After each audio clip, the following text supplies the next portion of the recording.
Okay, welcome. In the interest of full disclosure tonight, Dave Mikes' mom had surgery, so he can't make it tonight. Michael Bates is on the road from his job, and with traffic between here and Columbia, he's going to be late tonight. So with that, we're going to have 4 board members starting this meeting, with one of them being remote. So at any time, if the remote person is disconnected, then we won't have a quorum, and we'll have to wait till we get her reconnected. Michael Bates said he would be here approximately around 6:30. So I didn't want to postpone the meeting until 6:30. So we're going to go ahead with this arrangement, and then we'll go from there. Erin has something going on with her daughter tonight. And then, who am I missing? Mary? And Michael, yeah, so anyway, I apologize for that. This is the first time in my long tenure here that we've actually had this problem. So I apologize. And with that, 6 o'clock, make a note that Michael and Aaron are not here, and then we have 4 of us on with Mary on the phone. I pledge allegiance to the flag of the United States of America and to the republic for which it stands, one nation, under God, indivisible, with liberty and justice for all. Hey Mary, you there? Yes, sir. All right. Okay, I need a motion to approve and adopt the agenda. So moved. Heidi. Second it. Sorry. Just keep it. You didn't, no, Heidi's. I'm on it Heidi's now. prepared. I'm on it. There's a motion and second on the floor. Any more discussion? All those in favor? Aye. All those opposed? I hear 4-0. Go back to the approval of the agenda.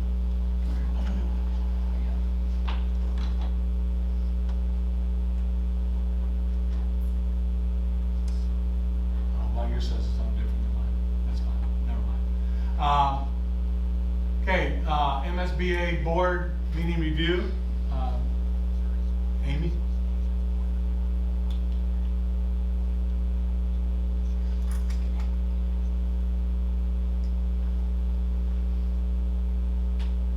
News and information during a few minutes of your board meeting. We begin with a look at cybersecurity issues facing our schools. Cyber attacks on schools in Missouri and throughout the nation are on the increase. They include ransomware, data breaches, and what's known as denial of service, when cyber attackers flood a school district's network with messages that can crash a school district's technology system. It's a serious problem for school districts that are increasingly dependent on technology for teaching, learning, and administrative functions. Bob Klossmeyer is an education safety coordinator for MSBA's Center for Education Safety, and he says school districts are often targets for cyber attacks because of the large amount of data they store. He adds, it's critical for school district technology staff to keep current on cybersecurity threats that are becoming more sophisticated. These systems are advancing so fast, and the attackers are a step ahead of everyone. They need to be updated on everything and well educated in that area. So that commitment and investment and focus on that cybersecurity infrastructure is important, is vital to keeping these schools safe. Klossmeyer says cybersecurity should be a part of a school district's overall school safety plan. Because your cybersecurity element is very much part of your emergency operation plan. And so we offer a tool to help develop those plans, but there's also an annex on that cyber security element that would build those procedures to follow in terms of protecting, both preventing and responding to a cyber attack. You can contact MSBA's Center for Education Safety for resources related to cybersecurity and many other school safety issues.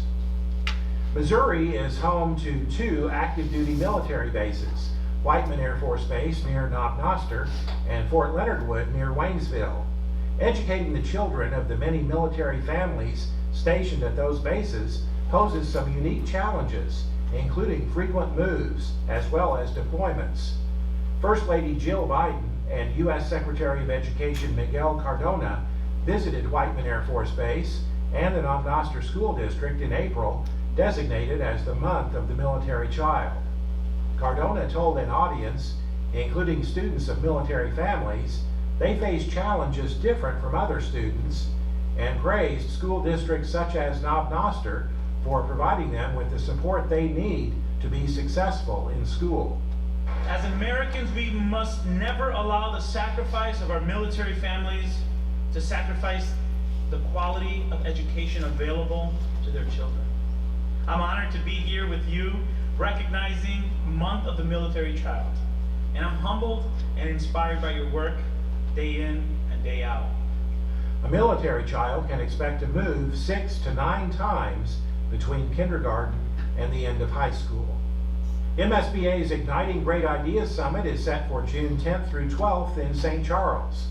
This event features a wide range of topics and speakers related to school board leadership and current issues facing boards of education. We'll also be holding our June Delegate Assembly at the summit, when delegates will be electing statewide officers for the coming year. Every MSBA member board is entitled to have at least one voting delegate at the Delegate Assembly, and we urge your school board to be represented at this important meeting. You can watch video interviews with the candidates for state office posted on the MSBA website. Registration information on the Igniting Great Ideas Summit is posted on the MSBA website. If your school district is interested in sharing some of your outstanding programs and practices with other school districts in the state, now's the time to submit a proposal to present at the 2022 MSBA Annual Conference to be held November 3rd through 6th in Kansas City. Concurrent sessions will be held on Friday, November 4th and Saturday, November 5th. The deadline for submitting a proposal to present at the 2022 Annual Conference is Friday, May 27th. Check the MSBA website for more details. That's it for this month's edition of the MSBA Board Report. Thanks for allowing us to have some time at your board meeting, and so long from Columbia. Anybody want to add anything to that? So, cybersecurity. I'm going to add something to that. So obviously there's the DOS, denial of services, but there's also distributed denial of service, which essentially is you've got multiple computers doing it. The other thing is phishing. I know at my job, our security department actually sends us fake phishing emails with links in them, and then if you click on that link, you get put in jail. We got to take a class. Oh. So I don't know if we do that or not. I don't believe. But basically, it's the secret shopper type deal. And so anyway, and then the other big one is the thing about phishing. Obviously, if you click on that link, that's how the ransomware gets into your system. Yeah. So, and the other one is people on the phone. So now I forget what they call it. It's but they'll call you on the phone and they'll say, hey, I'm with the ID department. I need your user ID and password to fix this or whatever. And then so obviously a teacher or whatever, getting somebody who thinks they're from central office here, says, hey, I need your user ID and password because I need to fix something on your computer.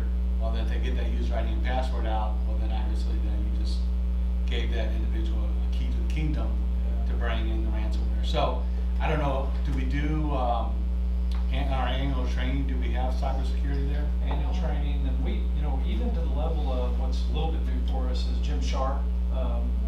Also, every phishing scam that goes out in our region, probably beyond, he sends us alert. Of course, Andrew's got resources too. So, what are we thinking?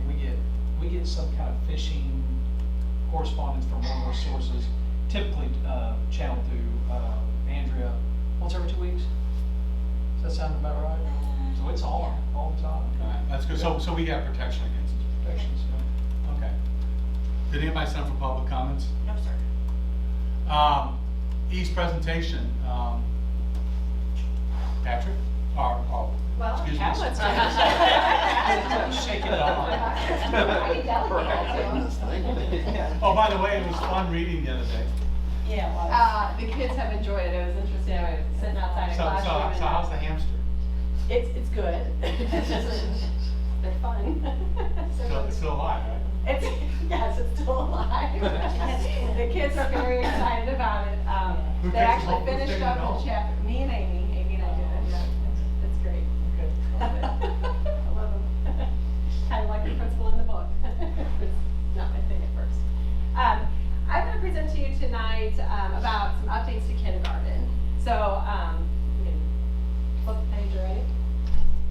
I want to start with our MSEP 6. So we're still learning and all of the things that are coming out. One of the big things that affects us at East is the new school readiness assessments that we need to give to our incoming kindergartners.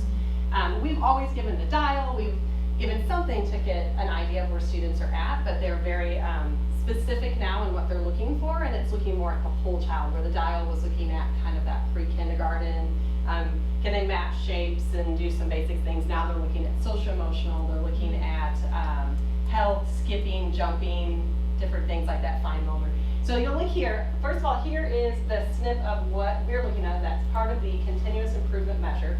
Underneath that, that's where that school readiness, entry readiness, I've heard different things it's called right now. They're calling it school entry readiness. I've heard kindergarten placement, things like that. But so what that means is we are looking at underneath this school readiness, we will have to get to, I guess, assess each of our kindergarten students within the first month of school and then record that in our core data saying that they are ready or they were not ready under these guidelines. So the guidelines we're looking at is that physical well-being, the social-emotional, cognitive and general knowledge, the approaches to toward learning, kind of like how do they handle frustrations, different things that we hand to them. And then the last one is that language and literacy. So they have certain assessments that they recommend, but we can also create our own. The nice thing is, previously, the last 2 years with our kindergarten kickoff, we've already started doing a lot of that type of assessments on our students, getting eyes on them before school started. It's amazing, the amount of things that we can learn about a little 5-year-old before they start school. So knowing that, like I said, previously what we did with our incoming kindergartners is that we had the dial. That was traditionally done from our parents as teachers or kindergarten teachers. It kind of depended that year, and we would do it around February, March time before the next school year started. We also started in the last 2 years is that July kindergarten kickoff, and that was 3 evenings where we did some screeners and things. The downfall to this part here that doesn't meet the new MSEP is that 100% of our students need to be assessed before we can do it. We were never getting 100% of our students because sometimes they just moved in or whatever. We got a really good, I think we were like at 60-something% last year. We were really excited about that. So that's where it leads us to what we will be doing when we start kindergarten. We're calling it kindergarten exploration. So it's helping us explore the whole child, getting them set for their very successful first year of school. And what this will look like, it's going to be a little different than what we're traditionally used to with kindergarten, but we're excited about how it's going to help our kindergartners have a leg up when they start. So I'll walk you through it. So the first days of school, what it will look like for kindergartners, students will be involved in learning activities with all the kindergarten teachers the first 5 days. So we will have 8 kindergarten teachers. One of them will be the transitional kindergarten, so 7. They will be getting to know all of the teachers. The great thing about that is that we really start looking at, we know relationships matter. We look and see what does that child respond to best of our 7 teachers. We really get to know how they respond. So during those learning activities, each child will have a check-in and check-out time for their first 5 days. And on Monday, August 29th, we'll have our kindergarten meet the teacher night to celebrate where that child is officially going to be placed. By that time, we will have 5 days of very detailed data on each of our students, where they're at socially, emotionally, how do they play with each other, are they making good friends with that group of kids, are they not, how do we help them readjust to that. Our counselors, our interventionist sped teachers are all going to be a part of those observations, so you have multiple eyes and multiple people being a part of that assessment. So after that starts, we have, we want to still keep with our traditional things, which is that kindergarten before school, that kindergarten information act. We want our parents to still, and our kiddos' kids to still come into school, see what it's going to look like, get all those answers, those questions answered about before school. So that will still be before school. We're going to do that August 11th from 4:30 to 7, where they're going to learn about how does this kindergarten day run? They're going to get to see the classrooms, the schools, and tour and do all that great stuff. So what we've learned from the research, and I believe this is a lot why, well, we know DESE, they're looking at early childhood, really focusing on how to get a child ready for school, but also looking at the research. What does it tell us about a student starting kindergarten? And what it's telling us is having friends has been identified in many studies as a key to assisting with transition. So a student who can come in and say, I know you, I've made friends with you, and we can really start pairing them, it's going to have more success. That child's going to have more success because they have that person they can go into and be like, I saw you, I know you, and that's what we're looking for. Because we have kiddos who will start kindergarten, and we like to say it, it's like a box of chocolates, you don't know what you're going to get. We want to make sure we put that box together in a way where we do know what we get, and we really are helping that whole child be successful.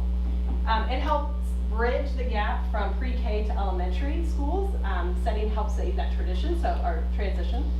So just helping us bridge those gaps. So that's something we're working very closely with Kelly in. So when we look at creating these assessments, Kelly, myself are sitting down and like, what do we need in pre-K to make sure they can be successful?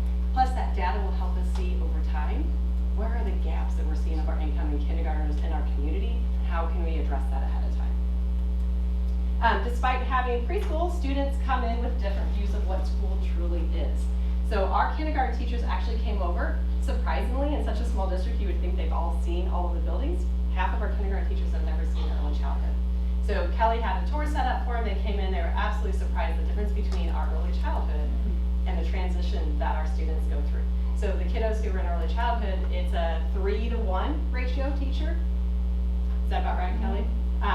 We hope to get that bigger, right? Yeah. But right now that's where it's at, and then you go to 20-to-1. That is a huge adjustment for a child who maybe has never been in daycare, never been at a babysitter or a large setting.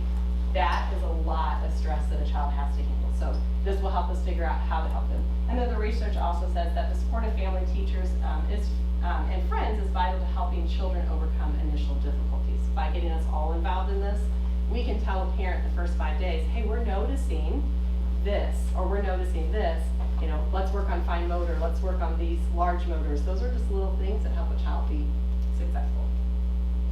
So the process, again, is going through, the students will rotate through each of the teachers' classrooms. So I know people who've not dealt with kindergarten, our kindergarten teachers have been working on this for the last 2 months. They're gonna have this so fine-tuned, they have little color bracelets, they're gonna check in. We know exactly how to move little 5-year-olds.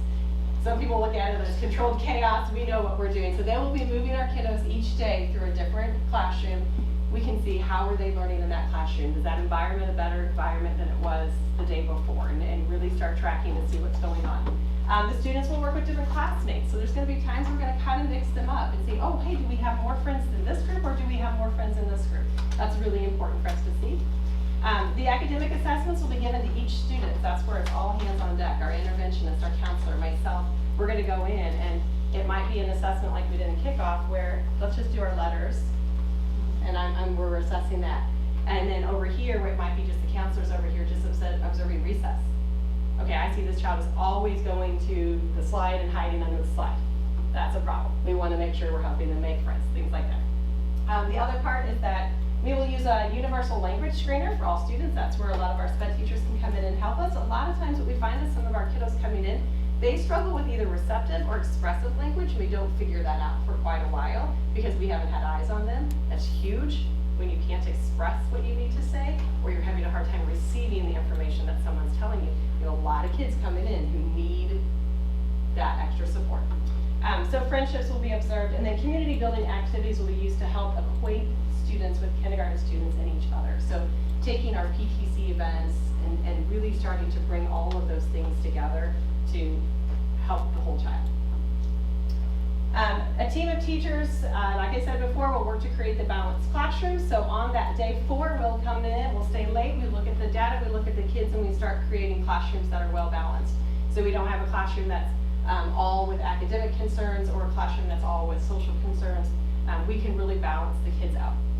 On Monday, students will work in their classrooms to begin their official start with their assigned teachers and classmates. So the whole week they're going to be working on things to showcase to their families. On that Monday, it's a big celebration of this is my home, this is where I'm going to start my learning journey. And then Monday evening, the kindergartners will have that open house where they can bring their supplies, meet their teacher, and see their classroom home. And that's really what we want to create. So we're kind of excited about what DESE is moving with the M-Sub 6. At first it was like, whoo, this is a lot. But to us, we already started the process 2 years ago. Now it just refines it to ensure all kids have that. And that kind of went through a lot of these as far as the benefits. That school readiness data completed, it kind of helps us really track the growth of the child, helps us really help zone in on what they need. It gives them interventions right away if they need the intervention. It allows us to have that open communication with the parents, first thing. The other thing is it will help us to observe the social emotional interactions prior to designating that assigned classroom. We can place students with identified areas of need or enrichment, because there's some that also need enrichment. And that all the teachers will have a relationship with all the students. That's the part that we're really excited about, because with 8 classrooms, that's a lot, and you know how East is. We've got 4 on this side, 4 on this side. We're gonna really become a kindergarten community, where all of our teachers know all of the kids. That's exciting for them. And the last one, students are set up for success and prepared for kindergarten through this intentional process. We know that if we can get the first 9 years of their learning journey started off successfully, we got a better chance of them enjoying and loving school the rest of their journey.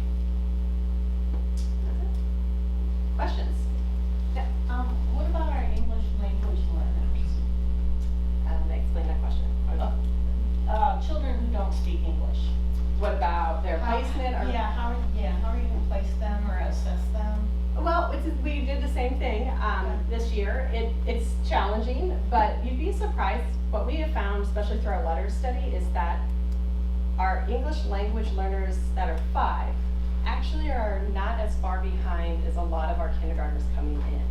They're still learning the language, so are our kindergartners. They're still learning their alphabet letters, so are our kindergartners. So it's different than when you have a high school student who comes in who is not speaking any English to a kindergartner. So a lot of times what we have is you get a lot of yes, yes, yes, because they want to please you. But the growth that happens in kindergarten and the assessment that we can do, it's something we're very familiar with. I hope that answers your question. Yeah. Other questions? Mary, do you have any questions?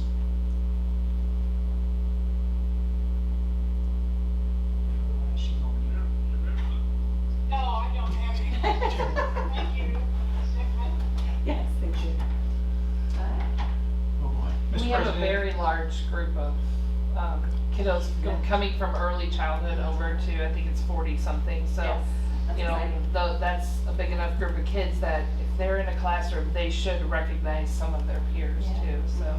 And Dawn and I are working on, you know, how those placements are gonna look, you know, too, is making sure they're already set up to be in a room with some of those friends, so. I want to pull from Dawn's presentation. We also discussed, we were going to try to dovetail this in. We often not to because we want the folks here, but I'll take the opportunity to remind you that preschool expansion, that one plan that we had on that transitional K, that the board has taken action on previously, that goes into play next fall. So another little piece of this is she's now going to have a transitional K classroom that, if you remember, that's a smaller classroom with students that will very, very, very likely spend 2 years in kindergarten. So we're excited about that too. Early intervention from early. Yeah. Yeah, the great news is when you're already in Kelly, we can already talk to parents ahead of time, and they're extremely. Yeah, we have a couple kiddos that their parents weren't ready for them to go to kindergarten, so, and we can't, once they turn 5 and are out of preschool, we can't service them anymore, so that would have been, if the parent had chose, you know, not to send them, then they would go a year without anything, so they were super excited that we were gonna have this, because they were very comfortable sending them to that transitional kindergarten room, so. Well, thank you. Thank you, Dawn. Very- Sorry I couldn't bring any kiddos with me this time. I normally bring kiddos with us. That was very informative. Okay, CSIP reports. Does anybody have any questions about the central office one? Special education? East? West? Middle school? And then, last one is, I think, what's this last one? Oh, high school.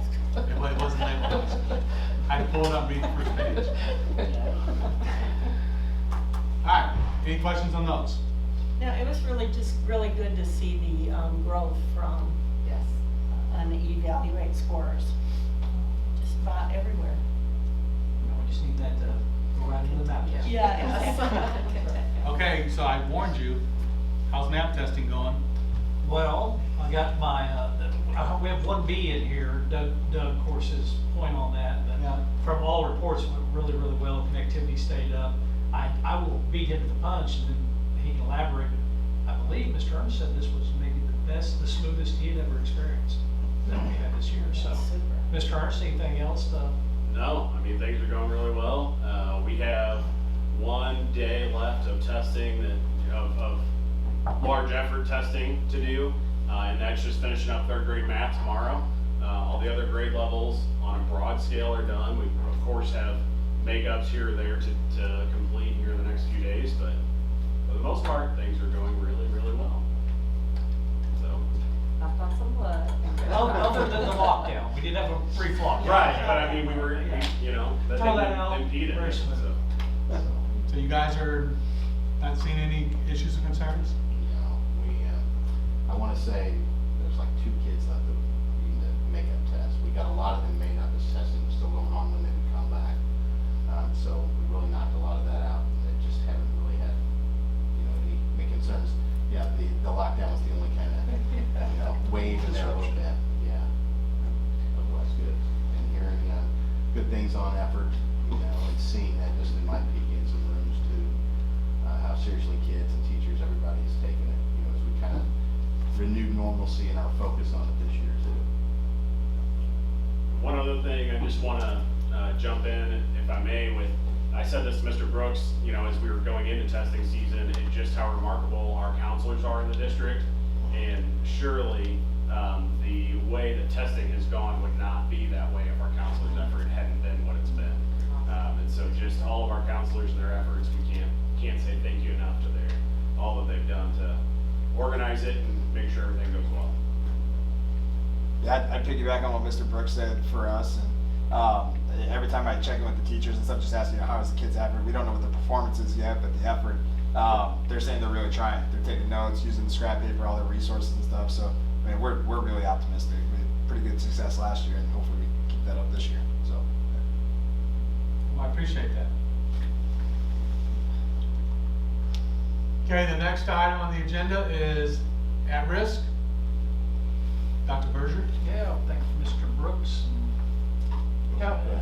Brooks combo. I know you like to talk, so. The second part of this, with the long-term suspensions, and, consistent numbers as far as where we're getting with kids that graduate, move, or drop on that too. One thing I kind of think in partnership with Dr. Berger and then kind of some of the things we did through the committee with restorative practices, we may see a little bit movement on it. But I think the biggest thing that we see on a lot of kids that were long-term, the movement, the transient nature of some of those students in general has kind of affected how many of those actually graduate from here or if they graduate from somewhere else. Pretty consistent if you look at those numbers over time, the ones that, drop don't complete, at some point. But I think if we can limit that time on some of those offenses that aren't as serious in nature, get them back in, not that they aren't working online, they're supposed to be sometimes when they're out. The longer that term that they're out, the less likely I think they are, to graduate at that point. And I think some of the things that we're doing on that to get them back in sooner, when we can, when it's applicable, and when they meet requirements that we're asking, I think that's going to help us so much. Some of those kids that, that a long-term suspension had been kind of a place that put them way more likely to drop as far as those numbers go. So attendance rates, the one for Mo options there was around 75% when we averaged out the kids that we had in the program, which attendance has been a concern this year, and obviously with those kids, attendance has been an issue that got them to that point too. That number, we would like to see growth as far as that goes. And last year was an interesting year when you look at partial day academy. We kind of had moved, away from the academy model, and more of our putting more of our eggs in the Mo Options basket, but we still had 2 academy rooms at the beginning of the year. Semester, we were down to 1. And then this year, for the 21-22 data that we would have in the next year, it's just been Mo Options. It doesn't mean that we don't have some kids that take an hour of launch classes or maybe 2, but we have far fewer kids that are needing, more of those hours too. It's really kind of gotten to a point, and hopefully with the pathways in place too, that we have fewer kids that get that far behind.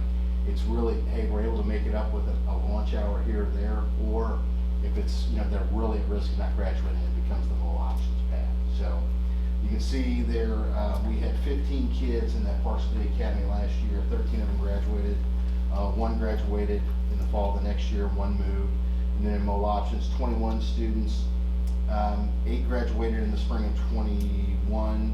One of those was not with cohort, so 7 of them were cohort. 2 graduated so far this year. 1 is still enrolled in Mo Options. 1 homeschooled. 4 dropped. 5 moved.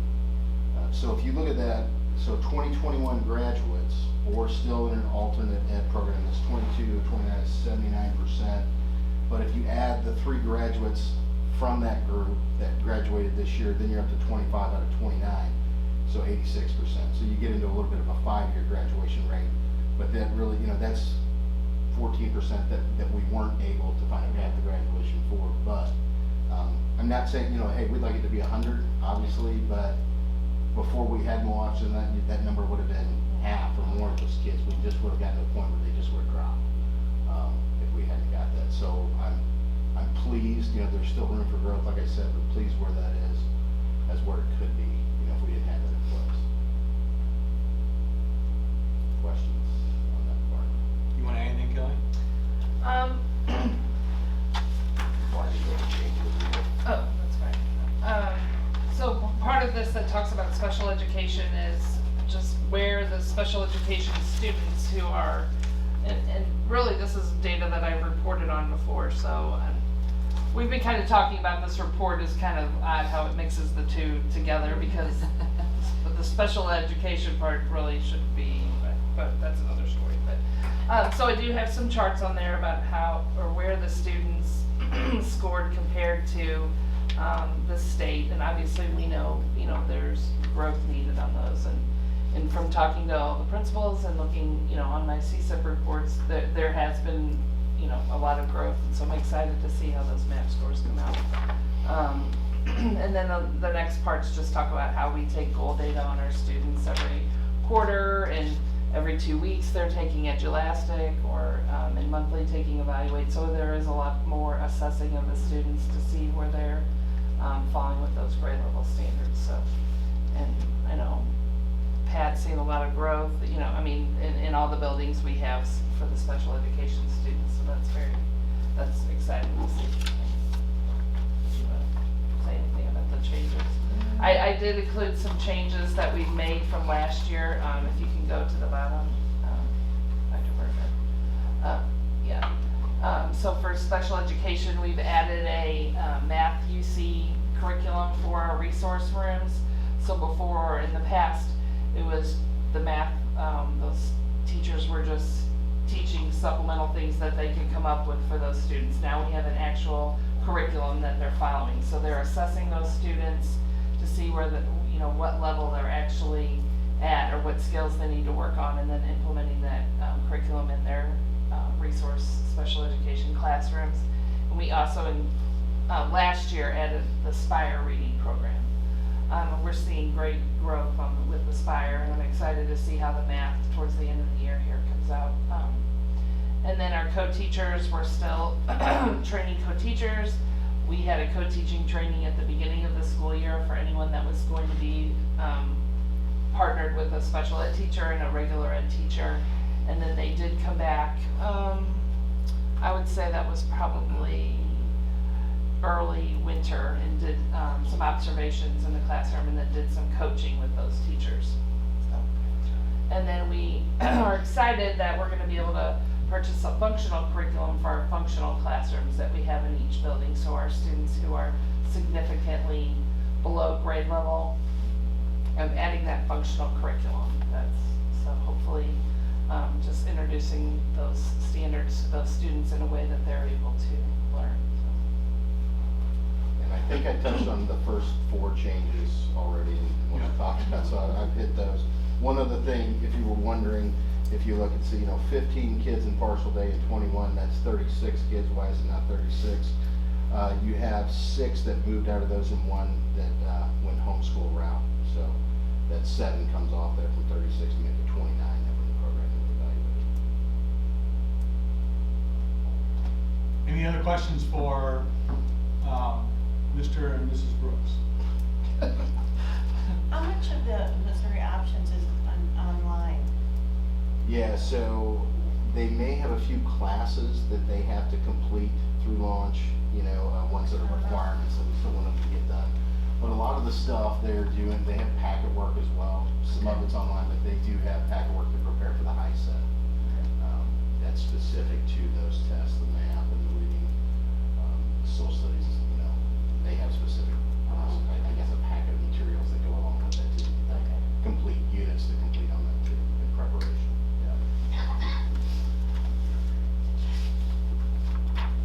Okay, anything else? Thank you for your time, appreciate it. Thank you, guys. Okay, next one, which Dr. Berger and I had a nice conversation about, and we'll have a little bit more here, is AMI survey. So AMI, we'll let Mr. Ernst kind of go over the survey report for us, and we'll get some feedback from you. So back in April, the first week of April, we surveyed our community, staff, students, and parents. And here's an overview of our findings, and can provide any additional information as needed. Year 1, and this is where we are, our initial year applying AMI days in lieu of traditional snow days.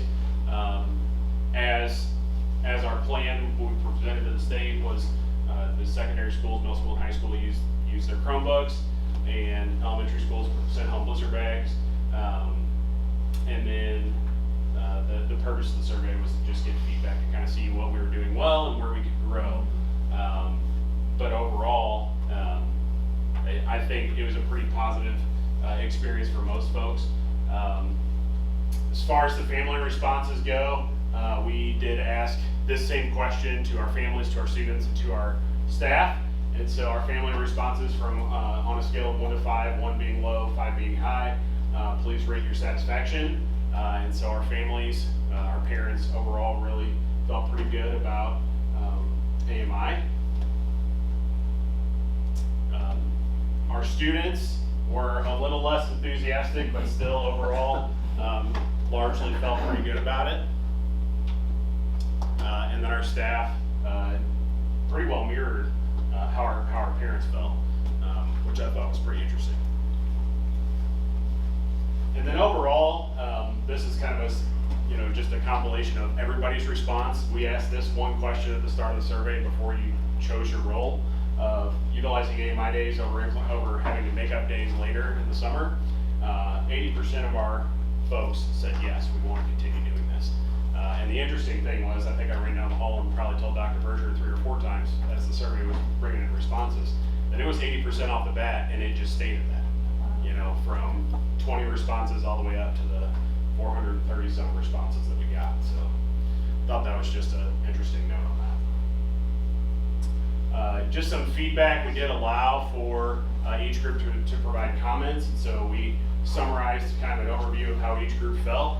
From our families, they really felt like the fewer makeup days after the school year was a positive.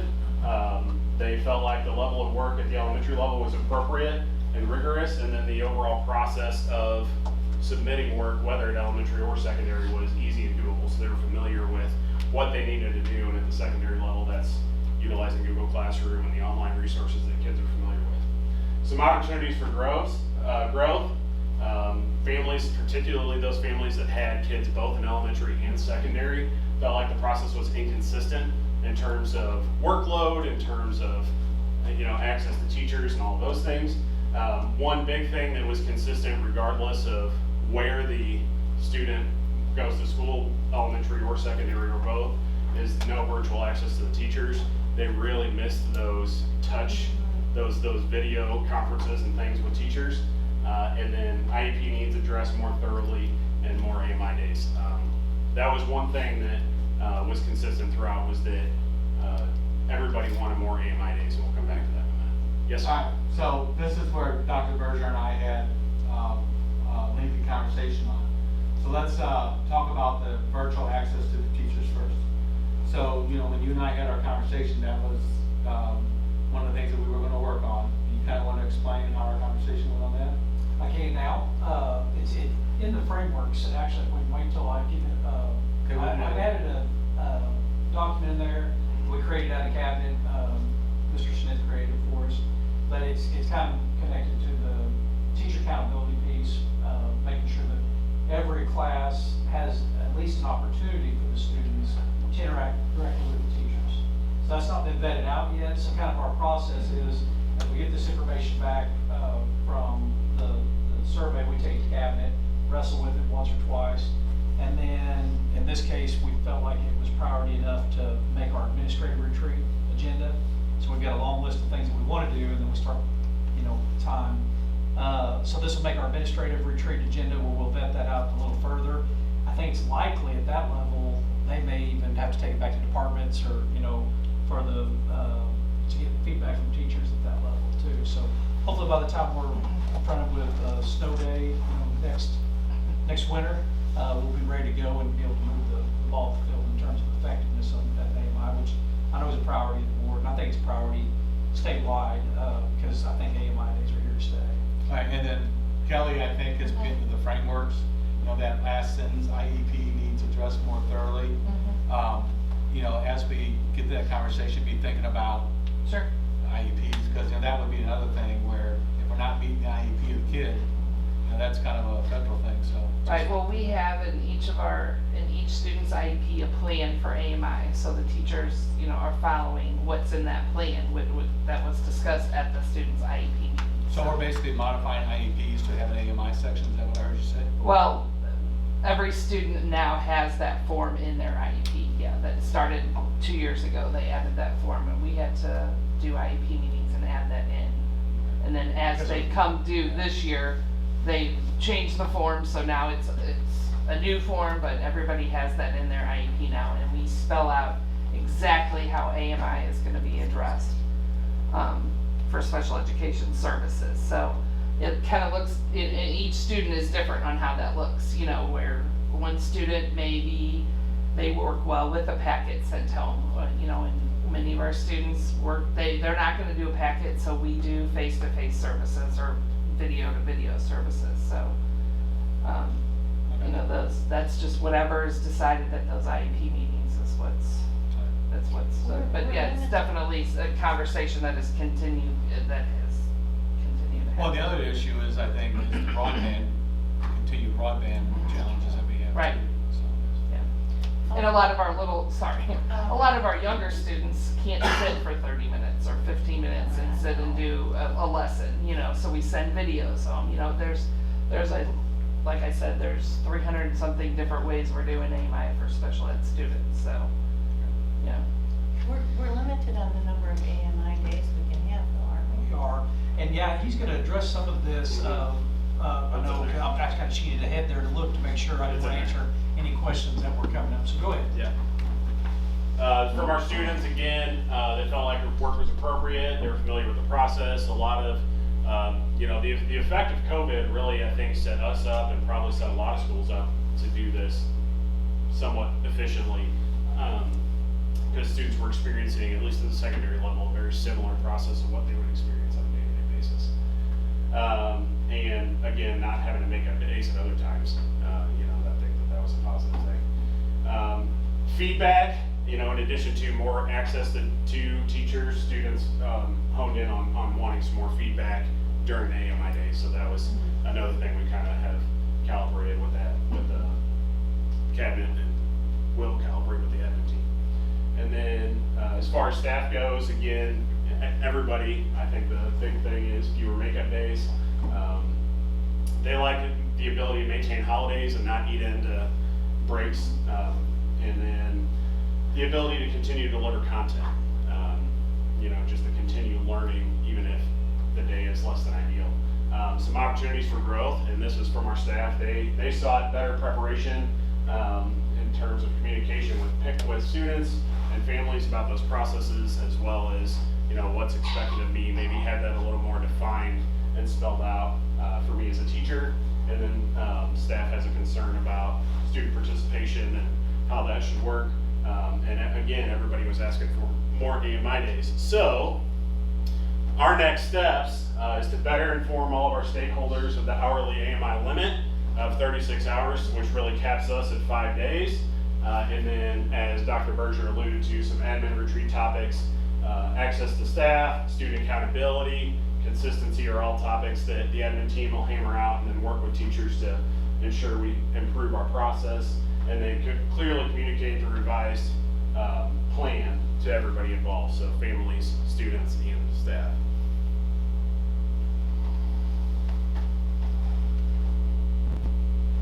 Yeah. Would you like to see that document Dr. Berger attached? Yeah. So the frameworks up there. Yeah, throw it up there. Kind of went over that a little bit, but pretty normal to our process in cabinet, and like I said, whatever issue of the year, the day that we're working on. But a lot of consistencies in there, and obviously communication, we talk about that often. That'll start tomorrow whenever I do a board recap, and we'll let our staff know that we're limited on 36 hours or about 5 days a year for that. I don't see that increasing because you do have this kind of this tug of war of we think AMI can get a lot better, but it's never going to replace face-to-face instruction. So really, we're asynchronous instruction as it would be for a day, just like you were in school, is not a reality, at least not at this point. But certainly, even in our regular, without interruptions due to weather, we go back and focus on priority standards sometimes. So we're just going to have to be a little more strategic and intentional when we do that. Kind of have that bagged, literally bagged, blizzard bagged.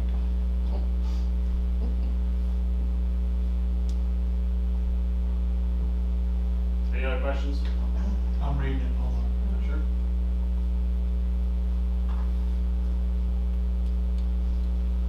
I'll be interested, I think we probably ought to add this after you have your retreat. Just have an agenda item that says what the outcome of the retreat is. Is that fair? Oh yeah, we can put it in a report. We can do a lot of things. Summary. Yeah, it may be even beyond. It's gonna be after retreat. We're gonna want it to be in the fall.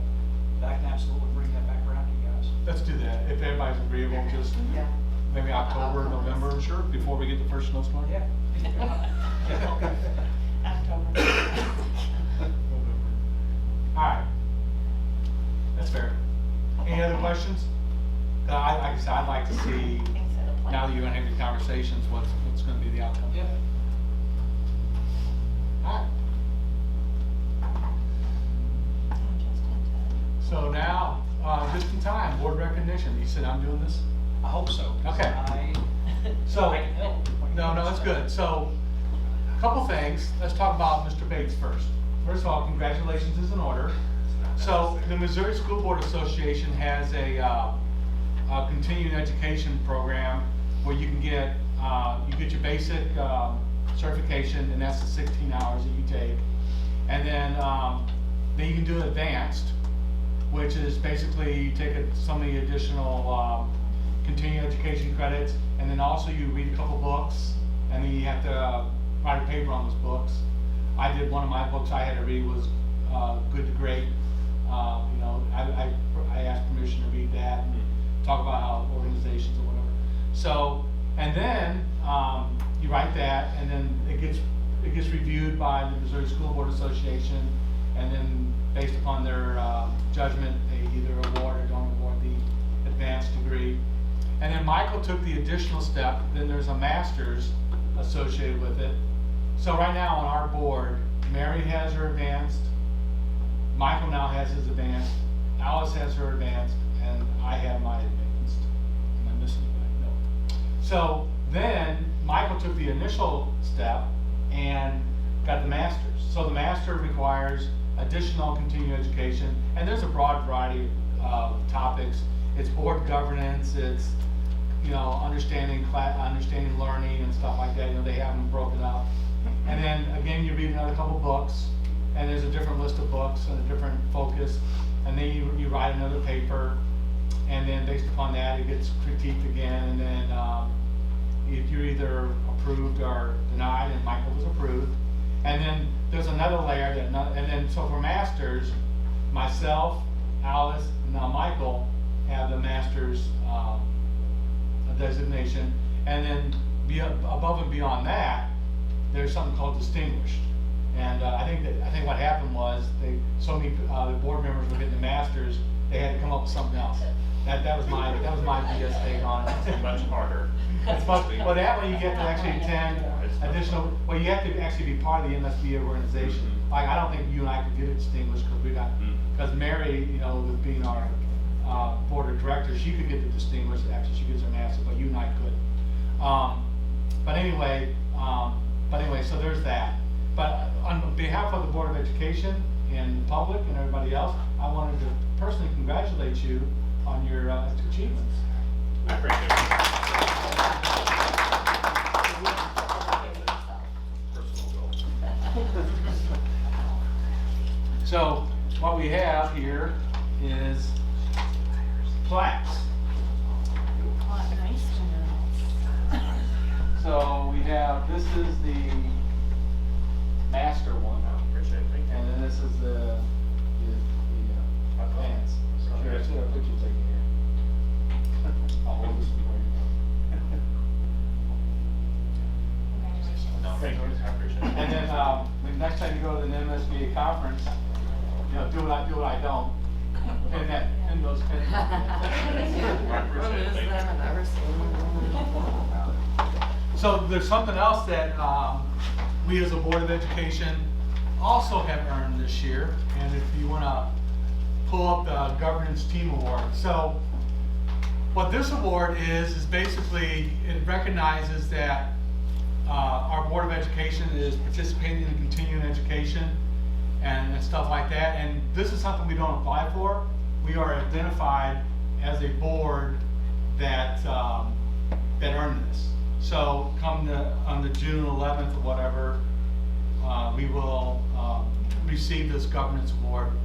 We've had them in the past. You can see them on the wall behind Kyle there. There's some awards that we've received in the past. But anyway, you can kind of go, if you look at board docs and go through the document, you can see the litany of qualifications. But you know, this is something I personally am proud of, that this board is continuously trying to improve itself. And so on behalf of everybody, I think I appreciate what this board does in terms of continuing education. And anyway, that's all I have to say. Yay, us.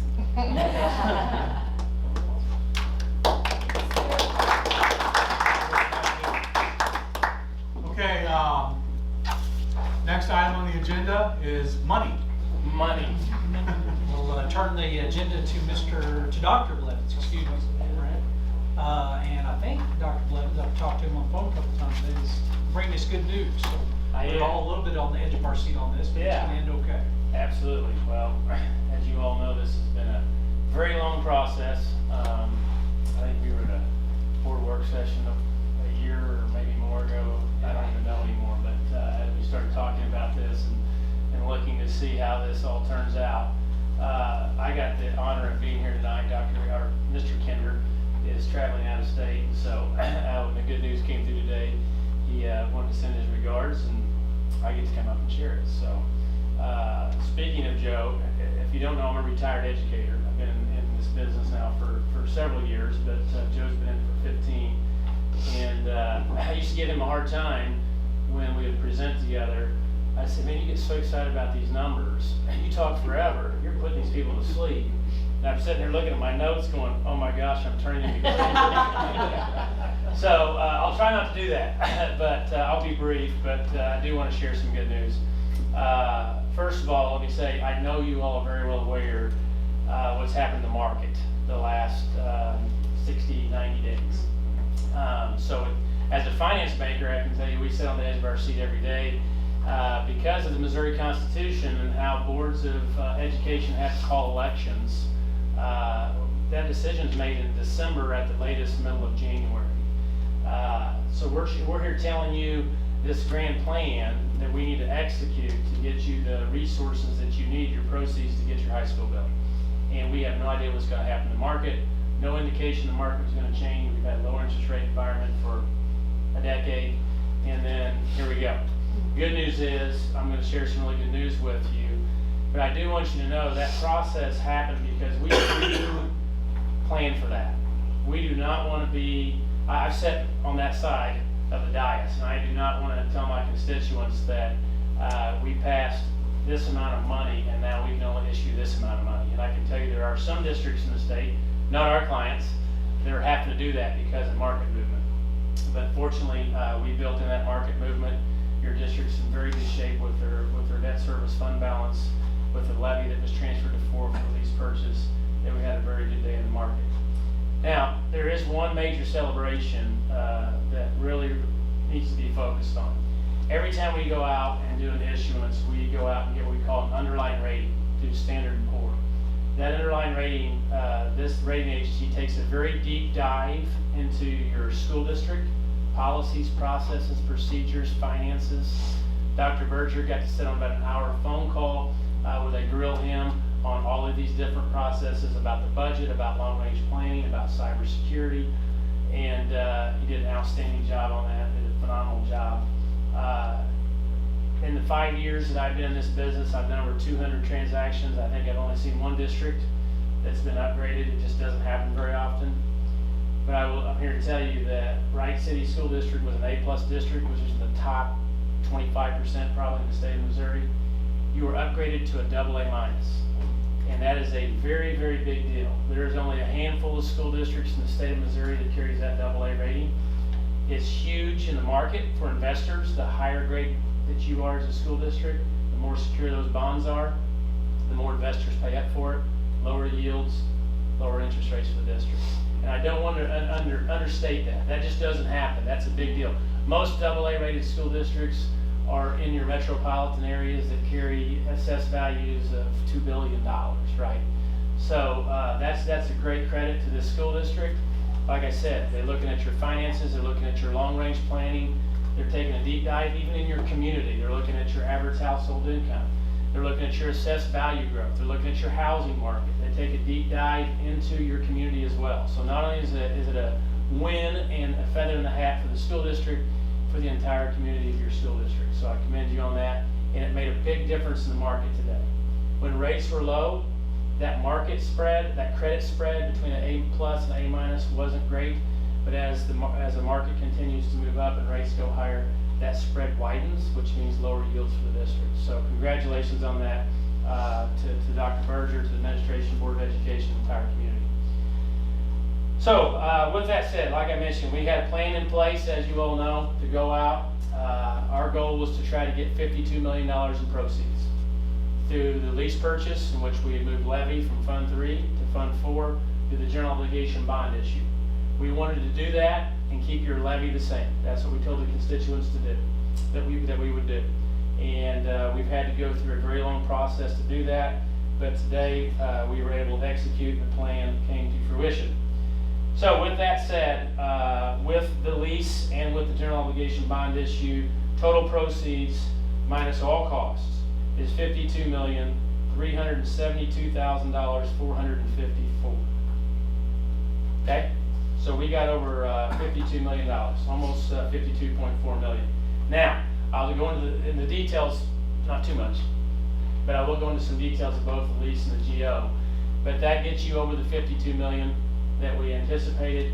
You still, that is still remaining. You have about 5.4 up to potentially $7 million of additional lease that we have not issued yet. So we have issued 90%. Our initial plan was just to do the GO and hold off on the lease, if you remember. But because of interest rate movements, we're trying to take away as much interest rate risk as we can. So now we've taken away 90% of your interest rate risk by going out and getting very good interest rates, ensuring that you have those proceeds to get the high school done. And now you can go see, okay, what's remaining when you get down the road 12, 24 months? where are we at on construction costs, where our bids come in, what do we need to go get to finish off the project with completing the high school. So you're in a great position. You still have some authorization that your debt service levy, the moved capital projects can cover up to 5.4 million. And if you get AV growth, which we're expecting, we've conservatively estimated that, it could be more. Okay, because obviously the higher your AV, the more money that's generating in your fund 4 with that levy moved over there. So if we get some nice AV jumps this and next year, then I think that 5.4 could go to $7-8 million potentially and finish those projects. That also gives you a contingency. As you know, construction inflation is continuing to move up. I know you got some bids coming in, but we do feel like the district's in a very, very good spot. So you have 2 transactions in the market today. I will tell you that we were oversubscribed, which for 3 months, we haven't seen what we call a bump in the market, which means bump prices. Every day we continue to see cuts, which means cuts prices, cheaper for investors, more interest rate for districts. Today, for the first time in the market, I couldn't believe my eyes, we saw some bumps, which means the market was stable. You were oversubscribed in all of your maturities, so we got to reprice that, which means we go out and increase the price to the amount that, because let's say we're 4 times oversubscribed in one of the maturities, we increase that price, the investors have to pay more, lower your yields, but not to the point that we lose our investors, if that makes sense. So it's a big project. Our syndicate desk in St. Louis does a great job, but you did get some bumps today, and we actually got a better deal than what we expected. So it was a great day. Again, you had 2 deals. You had the COPS deal, which is a lease purchase. You had the general obligation bond issue. So you'll actually have 2 resolutions to pass tonight on 2 separate action items. One for the general obligation bond issue and one for the COPS lease purchase deal. So I'm going to quickly go over those and then answer any questions you might have. First of all, I'm going to start with the general obligation bond issue. Again, that's your Fund 3, right? Your bricks and mortar. We had par amount of bonds of $37 million. As you know, we went out, especially with your high credit rating, and tried to access some premium bonds with some investors to get you some additional proceeds to finish your projects. We did not know how easy that was going to be given the market, but it went very, very well. We were able to get over $7 million in premium.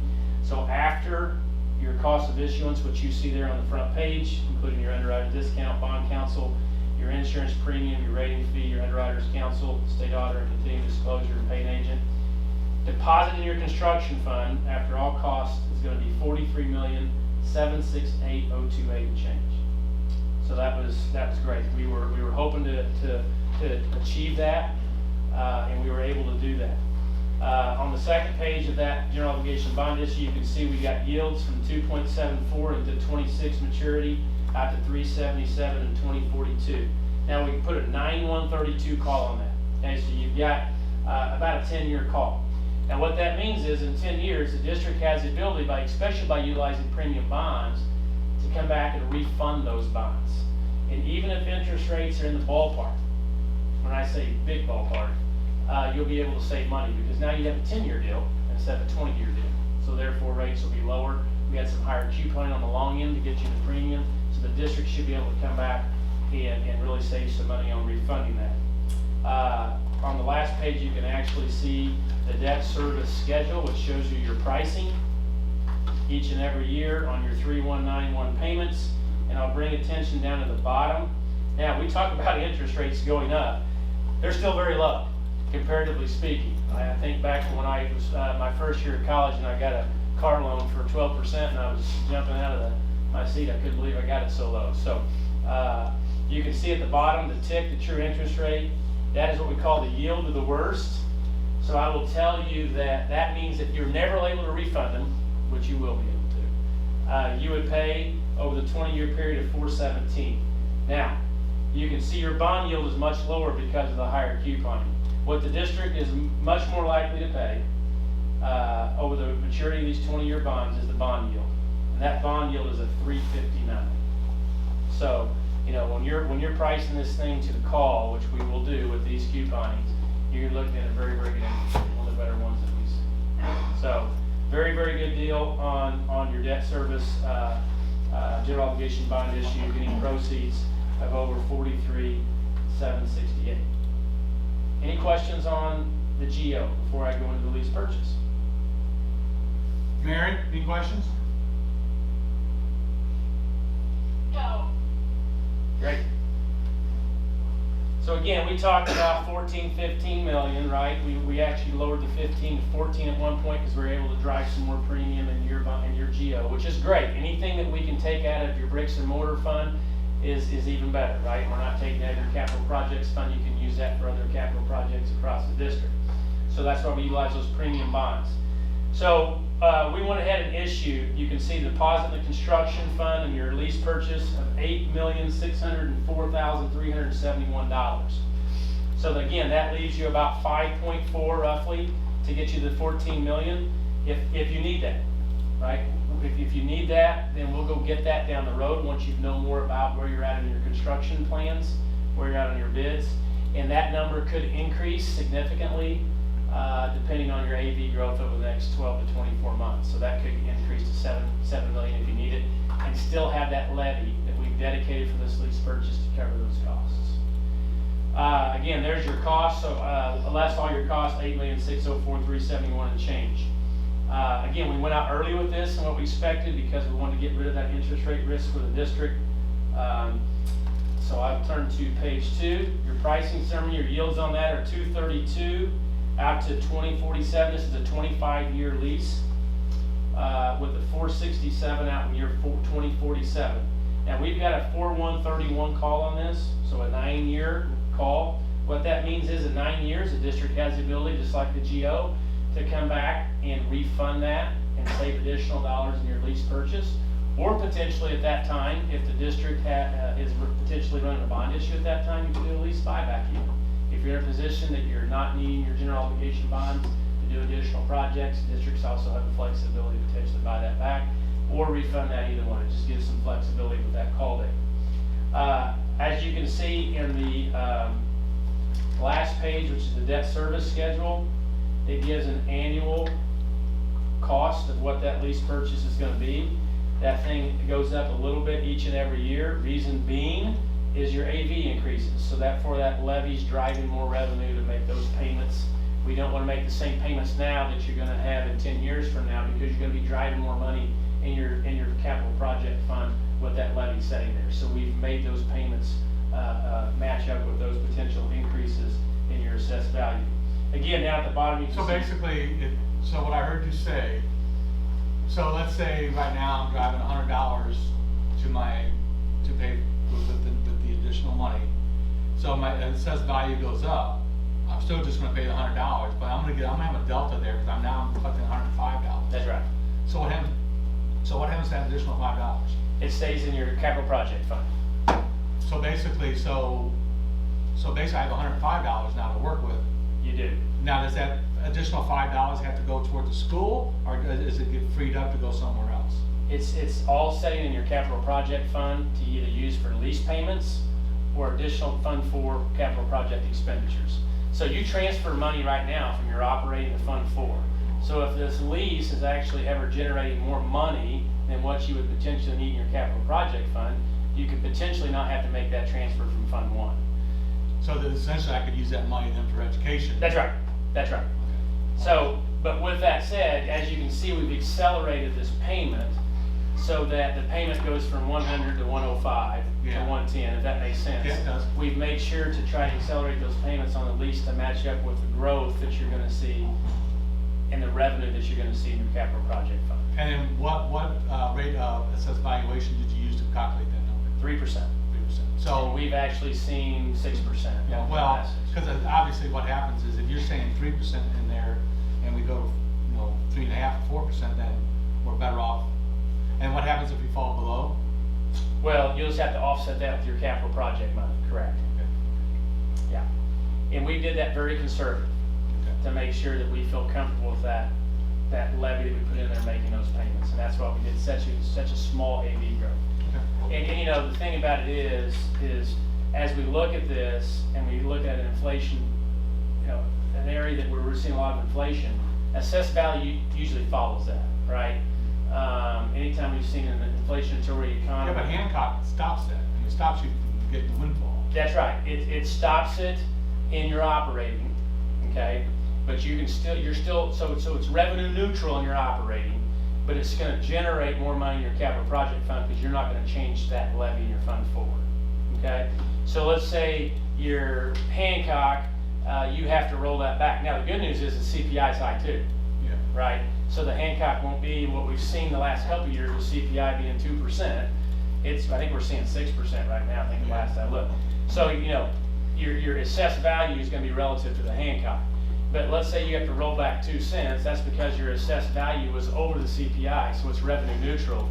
But that levy doesn't change in your capital project fund that we have over there, so it's actually gonna generate more money in your Fund 4, even though it's revenue neutral in Fund 1. And that shouldn't hurt our operating in any way, shape, or form. No, because it's revenue neutral. Yeah. So the operating will be revenue neutral, so the money we use to operate the district, because we'll get the CPI there, That's right. but then additional funds will be generated into capital, into Fund 4. That is correct. That's correct. And then another little, and I know we're on to the lease purchase now, so I'm hesitant to jump back, but Hancock has no bearing on debt service. That's right. We gotta do that, yeah. Yeah, that's not. So you receive all assessed value growth in your Fund 3. So as you can see, your TIC, 457, your bond yield of the 449.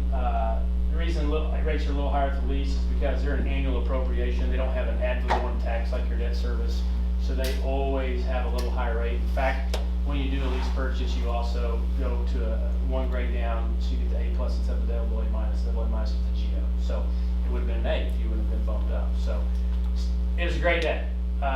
Like I said, we got over $52 million. The district's in a position now. We met the goal that we were trying to get to. We got some very good interest rates. Your debt service fund's in great shape. Your capital project fund has a levy that the board voted over there to take care of this additional dollars. We've kept the overall levy the same for your taxpayers. And you still have 5.4, potentially higher to go back and do a lease purchase 12, 24 months from now, as we know how the project's progressing. So, once the money gets deposited, and so we have this delta between when the money gets deposited and when we start needing it, what's the plan with that money? That's a great question. That's where I was going next. So once we have a closing date of 6/8, so on June 8th, rates are locked in. There's a process we have to go through the state auditor's office to get all this taken care of. But on June 8th, the money will be deposited in whatever the district so chooses to deposit at. I believe in the past you've used MOSIP. And the good news about interest rates going up and continue to go up is you're going to get a rate of return on your investment higher than what we've seen. It's going to be a bigger deal. In the past, it's kind of like invest it wherever you want. You might get 2 basis points, right? But now that's different. We're seeing actually the opportunity for districts to go out, which is another benefit for us grabbing this lease purchase now as rates continue to climb, because you'll be able to invest that wherever the district so chooses. Like I said, I think in the past, MOSIP, but wherever the district so chooses to invest that. Potentially, because you're not going to be drawing down that money all at once, right? Just bits and pieces as draw schedules come in for construction.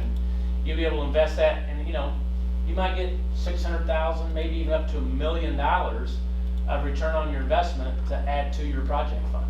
So not only do you have the 5.4, you may have $600,000 to $1 million of additional proceeds that go into the construction fund for that contingency, or to offsetting potential construction inflation costs you have as bids come in. So that's just a great question. Thank you, appreciate it. Yeah. So with that said, Kendrick emailed me. So Good job, Joe. Yeah. So I would be happy to answer any questions, but I do want to congratulate you. Today was a very exciting day, and congratulations to the district. And any more questions? Michael? No. Alice? I'm happy. Very good. Thank you very much. Let's hurry up and get these approved so we could. Yes. Thank you, Yeah. Doctor. So, in all seriousness, so what should the first motion read? You need 2. Okay, how should they read? Number 1. So, just what we have in here? Yes. Okay, I need a motion for approval of the bond resolution as presented. So moved. Second. There's a motion and second. Any more discussion? All those in favor? Aye. Mary? Aye. I heard 5-0. Aye. Okay. I heard anybody opposed? Okay, motion passes. Second motion is for the lease purchase. I need a motion for the approval of the resolution authorizing authorizing the lease transaction as presented. I'll make that motion. I'll second. There's a motion and second. Any more discussion? All those in favor? Aye. Mary? Aye. All those opposed? Aye. No, no, Mary. She's off. She's behind. A little delay. That's. I heard 5-0. Okay, thank you. And then you have what you need? I've got I one think I purchase signed agreement, what the I rest need. of it, I think you can take care of Yep, we tomorrow. got it. Yep, thank you. Very good. Thank Busy you with all. tomorrow. Thanks. You drive safe. Thank you very much, appreciate it. Okay, next, Wright City High School planning update. Dr. Berger? Yeah, related, Eric Wilson from Long Architects says, you're up. I'm up. We'll shoot the presentation up there for you.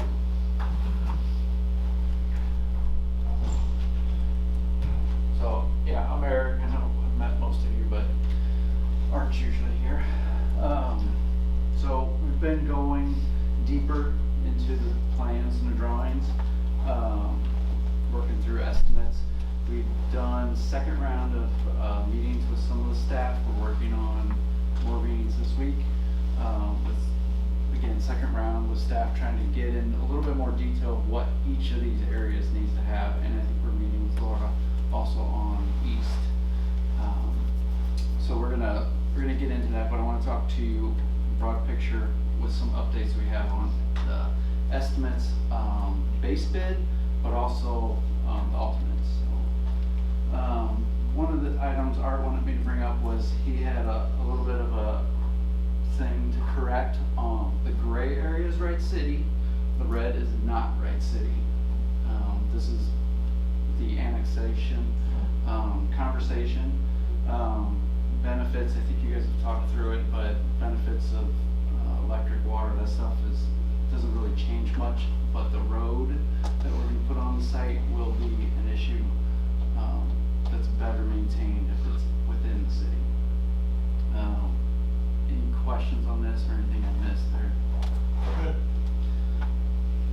So this is the base bid estimate. So I don't think you guys have seen this, maybe heard of it a little bit. This is an updated number, so yeah, it's been updated since we've seen it. So the new high school, phase one, right now we're sitting at just under 30 million.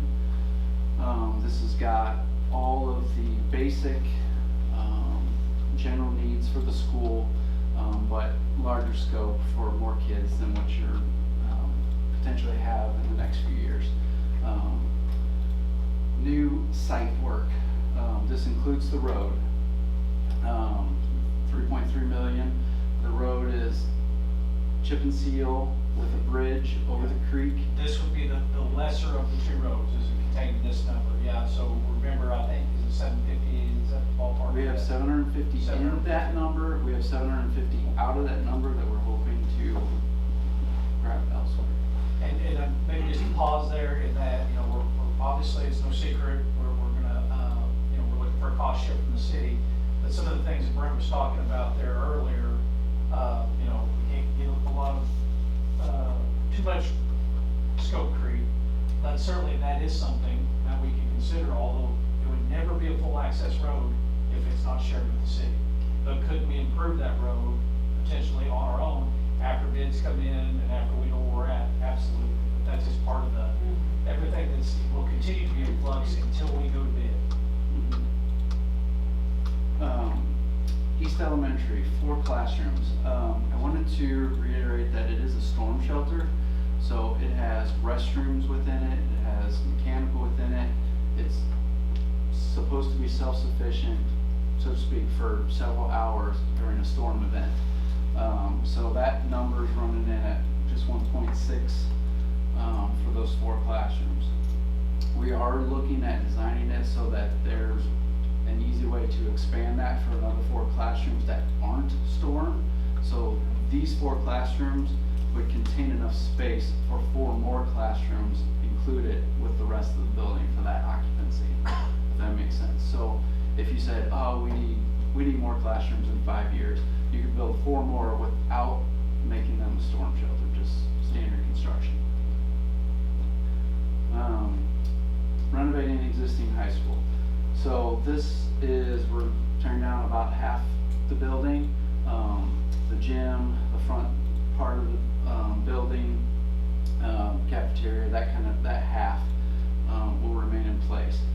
the renovation of that space will be where the admin moves to, so the functions of this building will move over there. I don't know if you want me to run through all that, but the idea is to renovate that and make it suitable for use for several years, if not longer, depending on what the district wants to do. And then the part that's coming down will become parking area and grass.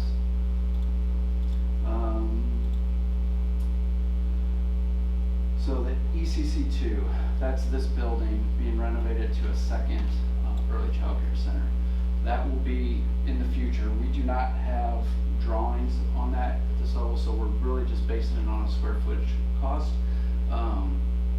We know the program at the other ECC, part of the discussions that we'll have probably this fall will be what the second ECC will have in its program versus the first one, if they're duplicate of each other or not. But we're holding a number right now just for renovation costs on that of about, I'm reading right, $500,000 roughly. So, any questions on that one? AE fees, that's the engineers and architects. And then we are still holding a contingency of 5% and an escalation of 4%. So that's the $4 million number. And we'll probably continue to hold that until we have bids. We don't want to, prices are jumping here and there. You know, next slide. Sure. So we had about 8 alternates, I think.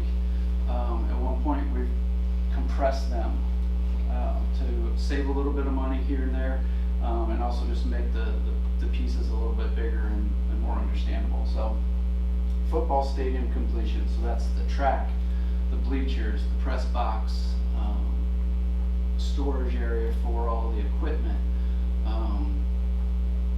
Does include the synthetic turf. Synthetic turf, yes. It does. It does. That number does. That's Synthetic turf, synthetic track, lighting, all those amenities that you would think of in a complete football stadium and track complex. 2.9 million. The performance gym, which is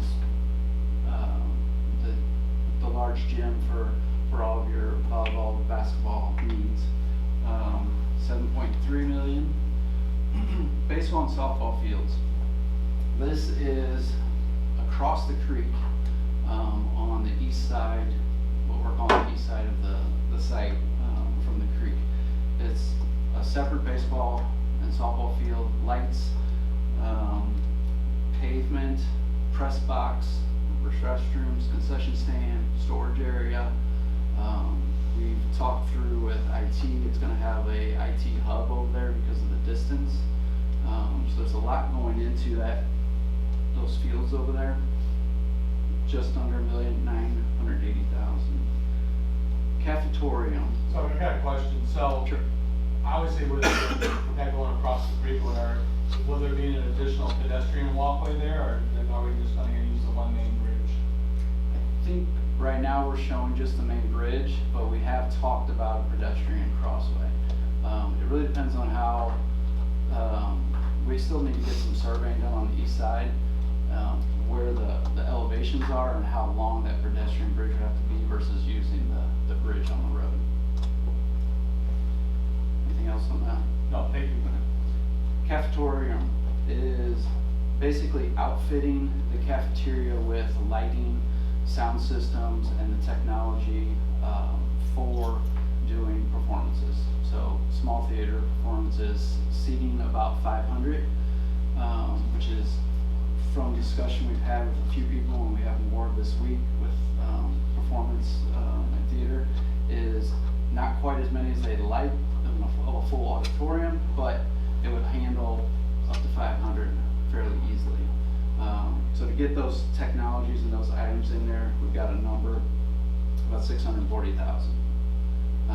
There would be the chairs for the seating and a kind of a rollaway stage.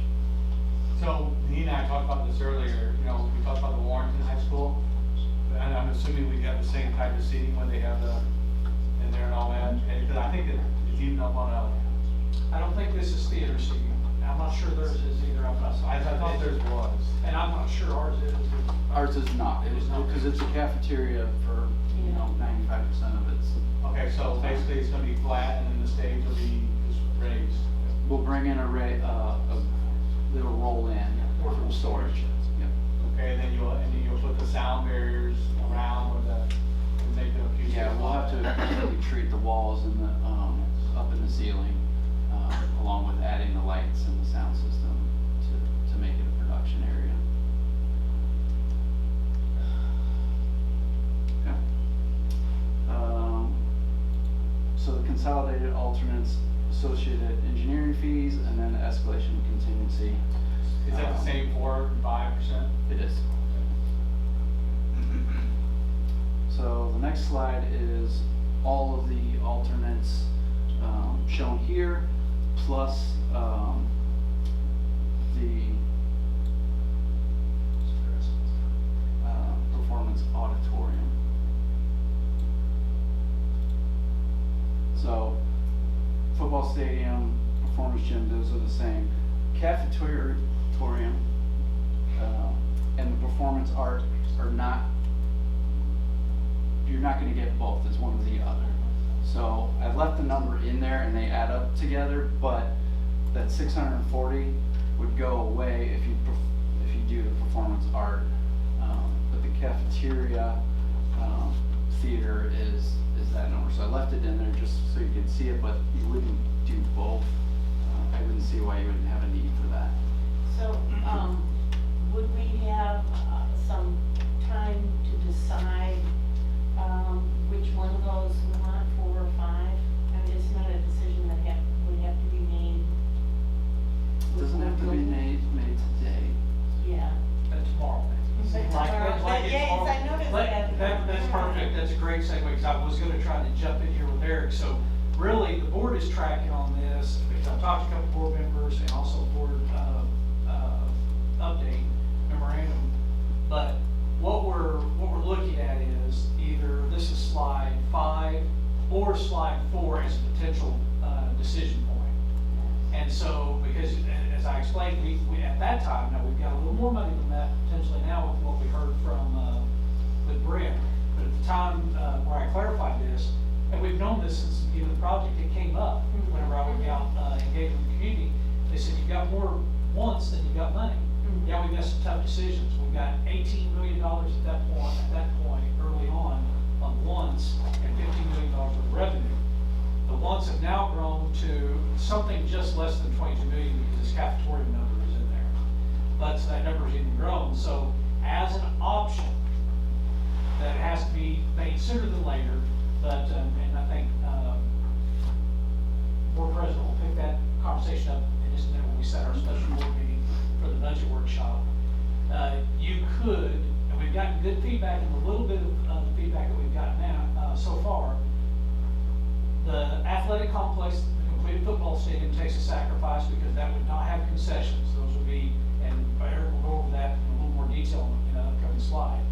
And of course, the big loss here is the Performing Arts Auditorium. It does not mean it's gone from the master plan. So it still stays in the master plan, but it would be taken out of this package, and in lieu of that, the cafeteria would be sitting there instead of that at this time. And this is something to explore for the board. What this does is brings, go to the next slide there, Brian. Now you've got, I'm sorry, excuse me, one up. Yeah, thank you. Now your number is at 13.8. And you've got at least $15 million worth of revenue. But it's just the Performance Arts Auditorium is the most expensive, and it will be a gym, it's the most expensive piece in there. When we keep it in the project, it may not be feasible, and again, we've known that all along. Right. We've said that something was gonna have to be out because you didn't have enough money. That something was gonna have to come out of that, so we think this is an option for the board to consider, that you kind of get it, but you get it light. Yeah. But I think it's important to emphasize the point that we're not suggesting take it out of the master plan. Right. still stays. And in fact, Bond's work, and I'll get you to punch on perhaps on your question, all the work that they have committed to the Performance Auditorium is our work. We own that work now. So that sits on the shelf, and it will need further development. But if that were set on the shelf for 5 years, 7 years, whatever, we'd take right back up to that master plan. Everything's pre-engineered this whole facility for the growth that we're gonna experience for the next decade or decade plus one.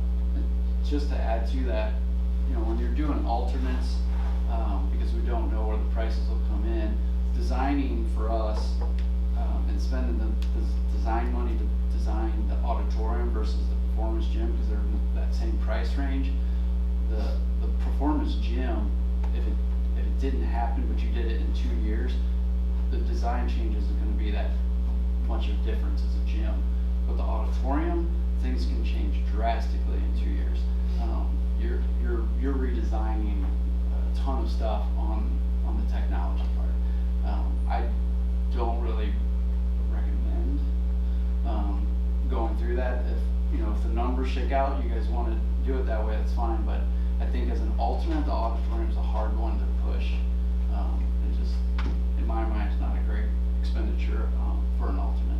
That leads to my question. I mean, why are we so focused on the auditorium as the alternate if we already have a practice gym? We have a gym that we're not getting rid of. Why is the auditorium the alternate rather than the performance gym? Well, that is certainly for the board to chew on. The facilities committee long ago, that when they ranked out, you've been privy to that information, that was their notion, but the board will have to come up with their own. And I certainly told that facilities committee at that time, ultimately this will sit in the board's lap, so in an effort to try to take a really tough decision from the board and kind of make all parties happy, I thought this was at least something to explore, that we needed to look at this, because the reality is, districts in our conferences, it's not likely to find a $7 million performing arts auditorium. Now, you will find that in some school districts, particularly to our east, larger districts, but it's not likely in EMO, and even whenever you get into the Gateway Conference, which would be the next level of conference up, you're not likely to see a $7 million performing arts in the lower side of that Gateway Conference. You see something like what our neighbor has in Warrington, which is a Gateway Conference school cafeteria. And certainly we took a little bit of inspiration from that to say, does that fit us right now? With still, like we have with this entire project, thinking about 10 years in the future, what is our need gonna be? And let's not do anything that's gonna handicap that. And one example of that might be stadium. We plan to ultimately have a performing arts auditorium. So stadium seating in the cafeteria would not be ideal when we then go to the performing arts auditorium. So my question would be, Heidi, to you is something to think about is, if you have a performing arts item versus the performance gym, what are the maintenance costs on the performing arts structure versus the performance gym structure? I wasn't even going down that road. If we wanted to get them both, we would probably get them both. My concern is one or the other. If we're hauling kids back across the highway to use that gym, that would be my number one concern. But I don't want to just say, well, the auditorium's our alternate and that's the end of it. I want to explore both of them intensely and figure out. Yes. So maybe I misunderstood your direction of the question. Are you asking, should we be prioritizing the gym over the performing art? Is that what you're asking? I'm asking, why are we going to prioritize one over the other? Because when I look at this presentation, I see us prioritizing the gym.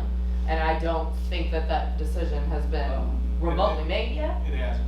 So I just want to make sure that we're all on the same page. I want to do a lot more. I'll add a comment. So we have talked to some staff for a second time, and we have more coming up. One of the items that came up was the auditorium size. We had sized it for 1,200, and then we moved it down to maybe 600. I think the ideal from staff's perspective would be around 800, which is, to my mind, a little bit further ahead than where you guys are at as far as the student Needs. body or the needs, right?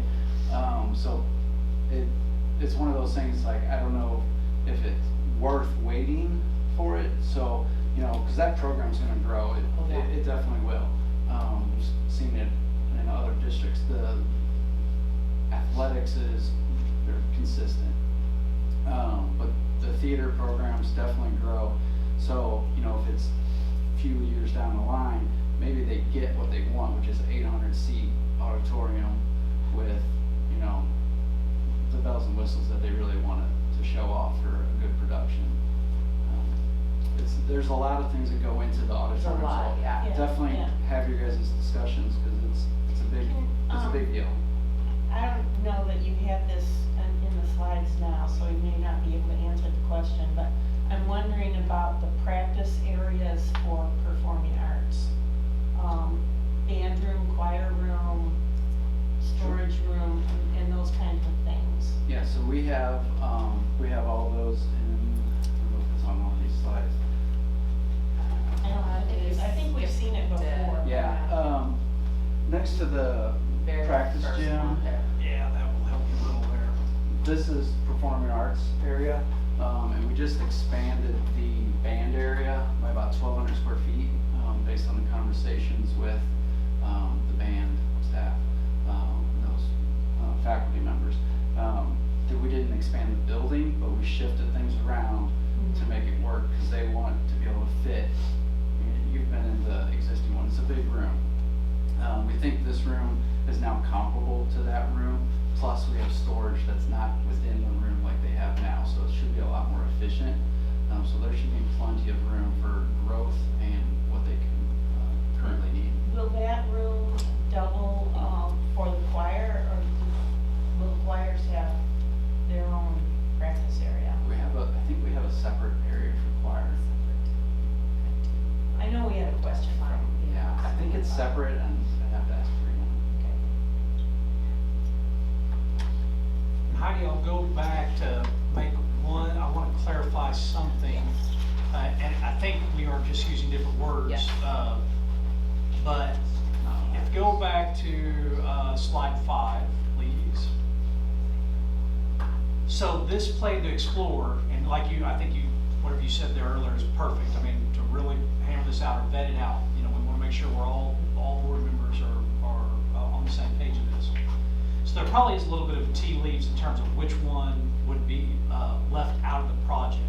And you were using the word alternate, and I just want to clarify. What we're considering, and it's not tonight's decision, but it's, again, you know, we need to make that decision sooner than later, so Vaughn can start work on this, is not to make something an alternate, but is what is actually going to leave the project. It's just not feasible that we're going to get all those things. So, yeah, you know, that the performance auditorium and performing arts, the completed performance gym and the performing arts auditorium both come in at 7.3. Absolutely, you know, but some of those things that Eric kind of outlined, what you mentioned, we may be looking ahead, but certainly the board will have that opportunity. That's tonight, and that's certainly whenever you make the decision to clearly have all your answers to every question you have, so you can make the best decision. Because once the board does make that decision, we've got to go. They're going to have to go. They've got till October to get all this stuff, you know, ready for bid. If that remains the plan, and certainly I hope it does. So I got hung up on that alternate. You know, it's not going to become an alternate, Right. because it would be just useless, because we'd be an alternate for 7.3 that we don't have. Right. It's going to be removed from the project, but not removed from the master plan. Right. I think you guys are tracking. Yeah. These are all alternates based on what the numbers come in from the actual bids. Could you take us through those alternates? Sure. So, in detail there. alternate one is the field track, or synthetic track in the field turf field, which you'll play football and soccer on. Currently, that's what we know of. Track, there is a storage building been requested. We put one in, it's not quite as big as what was requested, but we're working on that. These are for the shot put, discus, and javelin. They're gonna lay out a little bit differently than that. We've already changed some of that. Press box, bleachers, the stadium lighting, concessions and restrooms. So we had concessions and restrooms as part of this, but we removed it from here and we're gonna share it with the performance gym. So even though they're both alternates, we've moved it into the performance gym scope, so it's inside the building, and the concession stand, for instance, will have a window on each side, one for the, so if you have a basketball game going on and a football game, for some reason, you could have concession stand open on both sides. Yeah, there could be a combination of things, but the purpose is to not duplicate services. Let's consolidate these rooms. We can use the same restrooms, we can use the same concession stand for both of them based on how close they are together. Any questions on that? Okay. So alternate 2, performance gym. So this is that concession stand I was talking about. It's here in the corner, and then the restroom bank is down here. Performance gym, lobby, offices, storage, concessions, larger locker rooms. We have multiple locker rooms, so you have the guest and home, and then all the ancillary kind of spaces that support the large gym. And this gym will not be storm shelter. It will be just your normal gym, and then the storm shelter still remains over here. Alternate 3, so we have this road coming down, we have our bridge. Alternate 3 basically paves the parking for the baseball field and the softball field. Still natural grass. We add a press box, concessions, storage, and restrooms, along with the lighting. So everything will be there that you would want to run the program. Questions? Tip away, roll away type bleachers.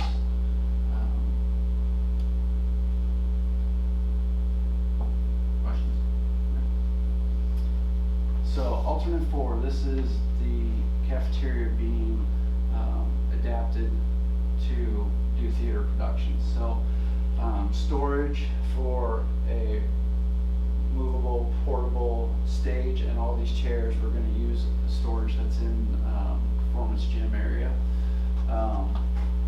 And all these chairs and stuff will come into the space. The seating, the tables that are used for cafeteria, they fold up and they will roll into the kitchen and out into spaces next door. So we've figured out how to get it all out of the way, so to speak.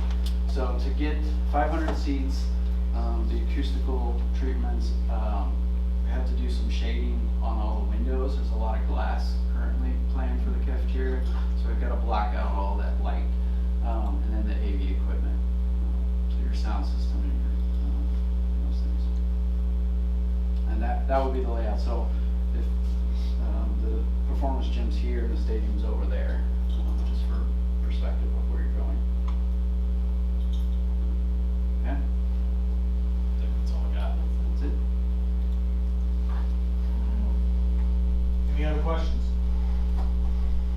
Mary, do you have any questions? I know you didn't see it.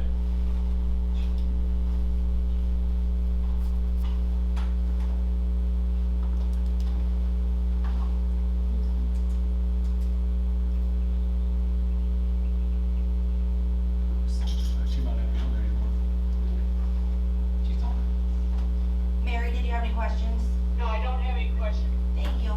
No, I don't have any questions. I couldn't hear very well, and I will have to delve into that a little bit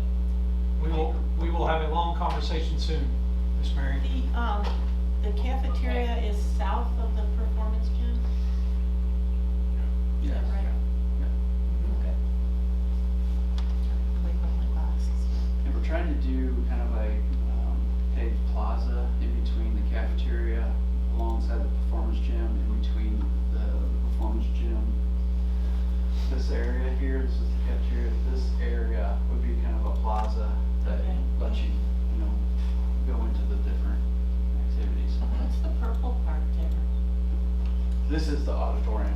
That's the auditorium. Performing Okay, arts, the performance hospital art. auditorium. Okay. Yep, it's still there. Not showing anything else that would be potential phase 2 stuff or 3 or future Yeah, yeah. from the master plan, but that, for now, we're holding it.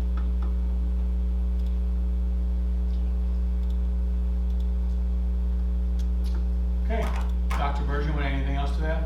No, just as you have questions, please get them to me, and you'll have a little bit to digest on that, and then I'll kind of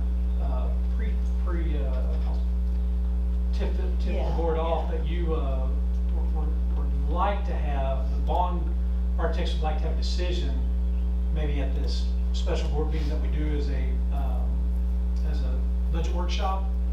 So if you have any time, we'll set that. I think it's an upcoming agenda out here. So, but they're chomping at the bit. They're going to need some direction. This is a little bit of a twist in it, but I think it's something that we need to explore. And I'm sitting there looking at the proximity of the grandstand, or the football field now, to those restrooms, which was a huge concern of mine.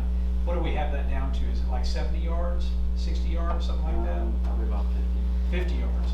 Because that was a big concern early, was, the restrooms being 100 yards from the bleachers, so we got that knocked out. But just as those questions come in, let us know, and we'll try to get you an answer so you can make the best decision you can. We will have probably some materials for you guys. We'll probably be bringing them to the high school in June for like the exterior of the building. Oh, yeah. Yes, look forward to that. We'll let you guys know when that's available, so you guys can go look at it, just like anything else we've been bringing out. It's good, Mr. President. Okay, anybody got anything else?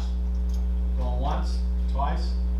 We'll see you next month. Thank you. Thank you. You have a safe travels. Okay, next topic, F highway property annexation. I always call it Highway F. You must be from a foreign I country. am far ahead. Sorry. You've already corrected me on that. That's true. I think that was copy and pasted over, if I'm not mistaken. Dang it. Okay. So last month, we postponed this item to this month, pending additional questions. One of the things that we discovered was that, for the presentation we just had, the entire property is outside of the city limits. So that was a correction that was made. And that was a big part of our conversation last month about with that property being half in, half out.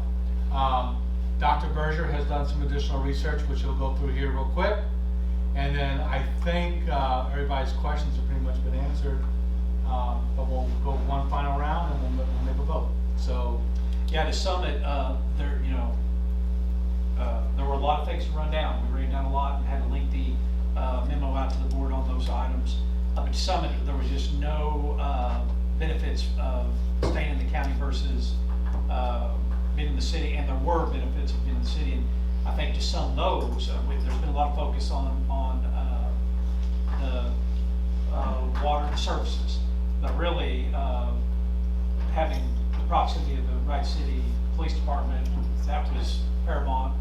And even, certainly we would be under the county's, the county law enforcement, but it just comes down to proximity. How far does it get from a deputy and where they happen to be versus, and then the already existing relationships we have with Wright City PD, which are very, very strong. And I can speak to that coming from 2 other districts where we had law enforcement agreement agencies in, and those can be not as smooth as you think, and we just really have a good relationship that I inherited. I continue to develop that further with Dr. Way at the point of those. So all those things considered, we're recommending annexation into the city. I make a motion to annex into the city. Second. okay, there's a motion to approve the Highway F property annexation. I'm sorry, I'm just getting in trouble now. Was there a second on that? Yes. Okay, there's a motion and a second. Any more discussion? All those in favor? Aye. All those opposed? Aye. Aye. Oh, wait. 5-0. Okay, next item, set board workshop for June. So here's the first question. So we're going to have a budget workshop. Now it's supposed to be a workshop. However, you know, like Dr. Berger alluded, we need to make some decisions on this high school. And then that workshop, if we combine the workshop, the budget and the high school into one meeting, it's basically another board meeting. Or do you want to do the workshop and the budget separately? Or do you want to have one meeting or two meetings? One meeting, Heidi? I prefer one. One long one? Like a lot. Okay, Yes. Michael, one? Yeah, I can be sold on that. Alice? I probably prefer two because of the length of time, but it doesn't make that much. I think it's 30 minutes. I think Oh, then that's not a big deal. not the entire board meeting, but I think you're looking at adding 30 minutes I to can let handle Vaughn that. come in. Yeah, Well, it'll add 30 minutes to the board workshop. I think when we start discussing and discussing those alternatives. I think it's gonna take a little It's more gonna than take a 30 little bit minutes. I'm optimistic. That's cute. Optimistic. Okay, so what we're proposing is right now, the regularly scheduled board meeting is on June 30th because of budget, approval process. So what Dr. Berger has recommended is we do the third Thursday of the month and have a separate meeting. And we would have two agenda items, budget workshop and high school alternatives, however he wants to. Just an update, right City High School planning update. Planning update. Don't we We'll have an action item. Yeah, we'll have action items. So that would be the only two agenda items. And we would start at 6 o'clock and go until we were done. That's on the 16th. No, it'd be on the 23rd. The third Thursday is the 16th. It sure is, I'm looking at it now too. And The fourth Thursday is the 23rd, and there are 5 Thursdays in June. I So will not be 16th. here the 23rd. Then 16th. So, 16th it is. 16th it is. Okay, so 6 o'clock. So I need a motion. I don't even need a motion on that. Yeah, set a board meeting, yeah. June 16th. 16. Yes. Yeah, we need a motion. Okay, I need a motion to have an additional board meeting on June 16th at 6 p.m. So moved. second. There's a motion and a second. Any more discussion? All those in favor? Aye. All those opposed? 5-0. Okay, next item. 6th grade sports. Chris. Do you have a score update before you get into your presentation? The best I can tell, we're down 1 right now. Down one, what inning? It was the top of the third when I came in, so I'd say we're probably the fifth right now. Playing for district championship tonight, got moved home, and they got delayed to 6:30, and so we'll let Bo get through here and Yeah. go back and keep us updated. So what we're looking at here is Misha's updated what they've allowed for students to participate in sports, and they've expanded to 6th graders. So as a district, we're looking at that opportunity to try to get some 6th graders involved in athletics without making it a burden on the school, with trying to staff more coaching programs and facilities to run more.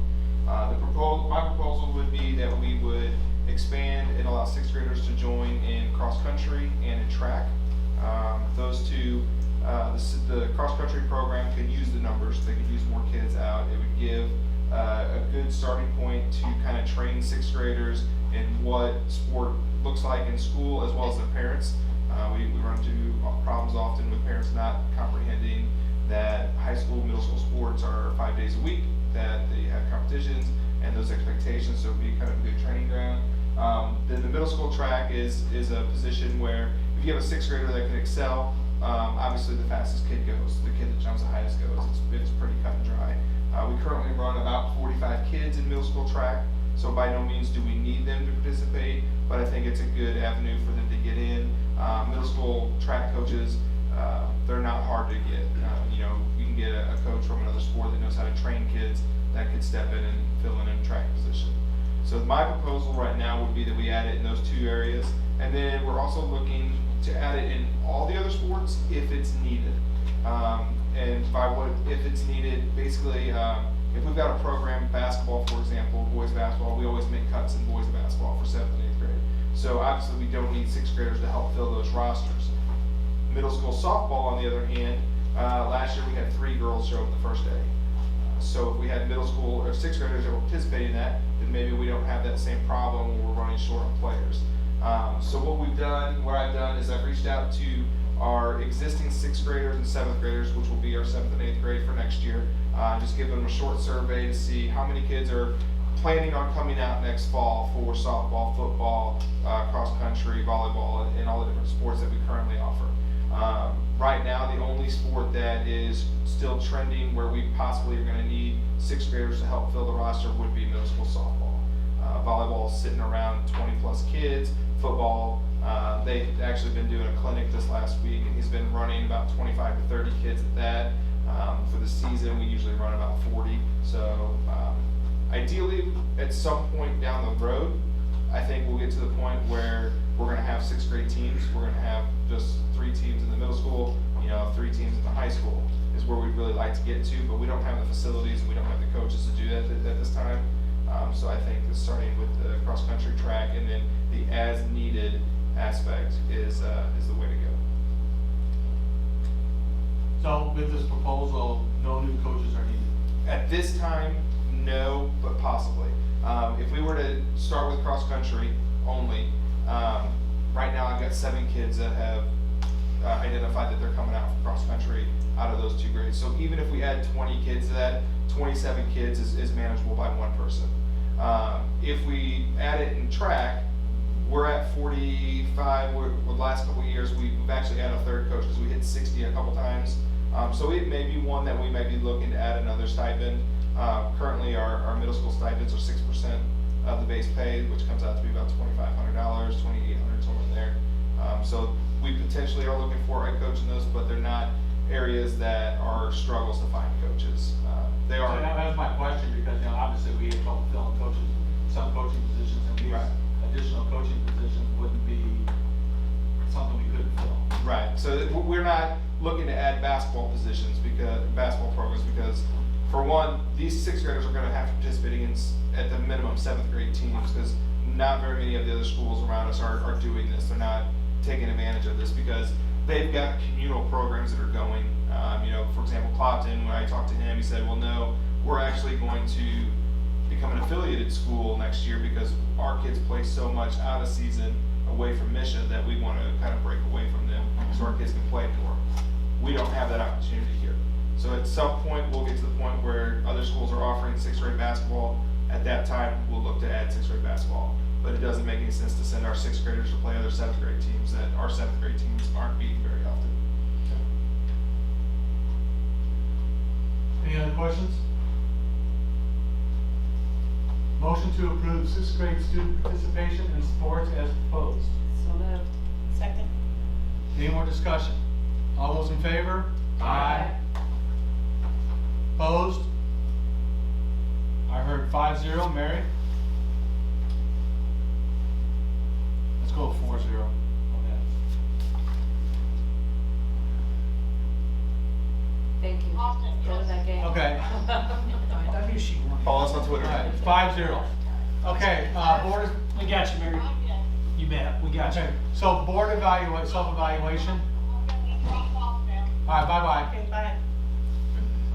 So for board self-evaluation, I think what we're gonna do is we're gonna talk about the public engagement asked question that was in there, but everything else we're gonna postpone to next month. Yes, I agree. Okay, so that we can do that. So there was one question we added, and Dr. Berger, which question was it? I forget. It's got I couldn't find it. Amy, she denoted it, she said new to this year or something. Yeah, look We at can the shift other. that one to the future. I would rather discuss Right, that look at one the with the other. entire board also, if you want. Okay, so you just wanna move this whole thing I would like next to month? move the whole thing to Winwell. Okay. Okay, so now this would be the regular, so just to be crystal clear, this is not the June 16th meeting, but the June 30th. Yes. Okay, I need a motion to postpone this agenda item to the June 30th meeting. So moved. I'll second that. There's a motion and a second, any more discussion? All those in favor? Aye. All those opposed? I heard 4-0. Okay, letter of support. This was added very late, so if you open the packet and you all can have an opportunity to read the letter real quick before we continue on.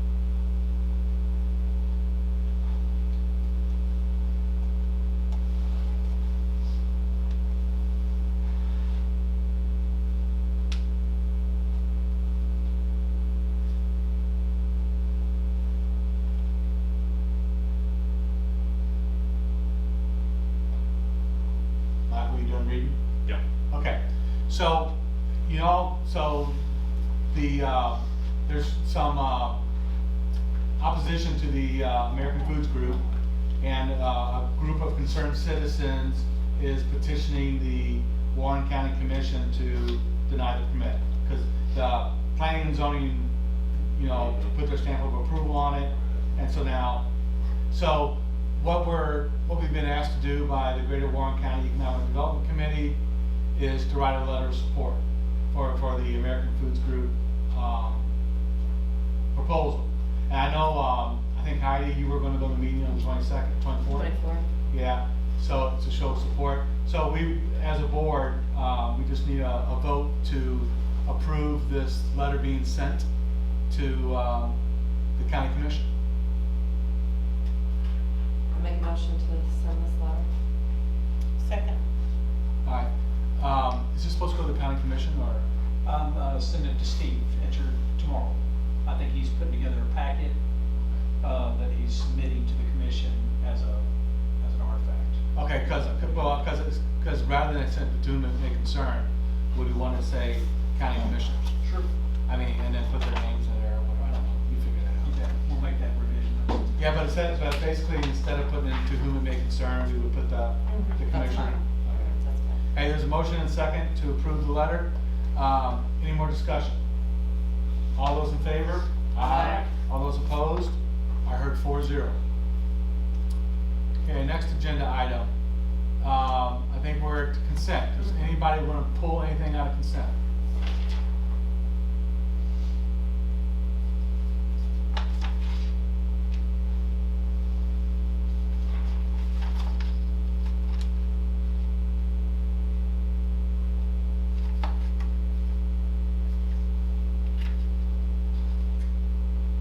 The only question I have on the consent agenda, Sarah Meadows, is that still her last name, Meadows? I thought she got married. Sometimes. I understand. Dinosaur. Okay, I'm hearing nothing. Making Motion to resignations. I'm looking at resignations here. Okay, hearing nothing, I need a motion to approve the consent agenda. I'll make that motion. Second? There's a motion and a second. Any more discussion? All those in favor? Aye. Those opposed? I heard 4-0. Okay, closed session will be quick tonight, but we do need to go into it. So, in accordance with the business 610-021 of the revised statutes of Missouri, the R2 Board of Education will meet in closed session in order to discuss 610-021-14, records that are protected from disclosure by law. I need a motion to go into closed session. So moved. Seconded. Motion is second, any more discussion? Roll call, starting with Austin, yes? Yes. Yes. Yes. All right, like I said, this will be quick, so, no need, you can get up and go. File break, is that what you're telling me? That's what I'm telling you. Say it, please. Then we're gonna run these principles out quick.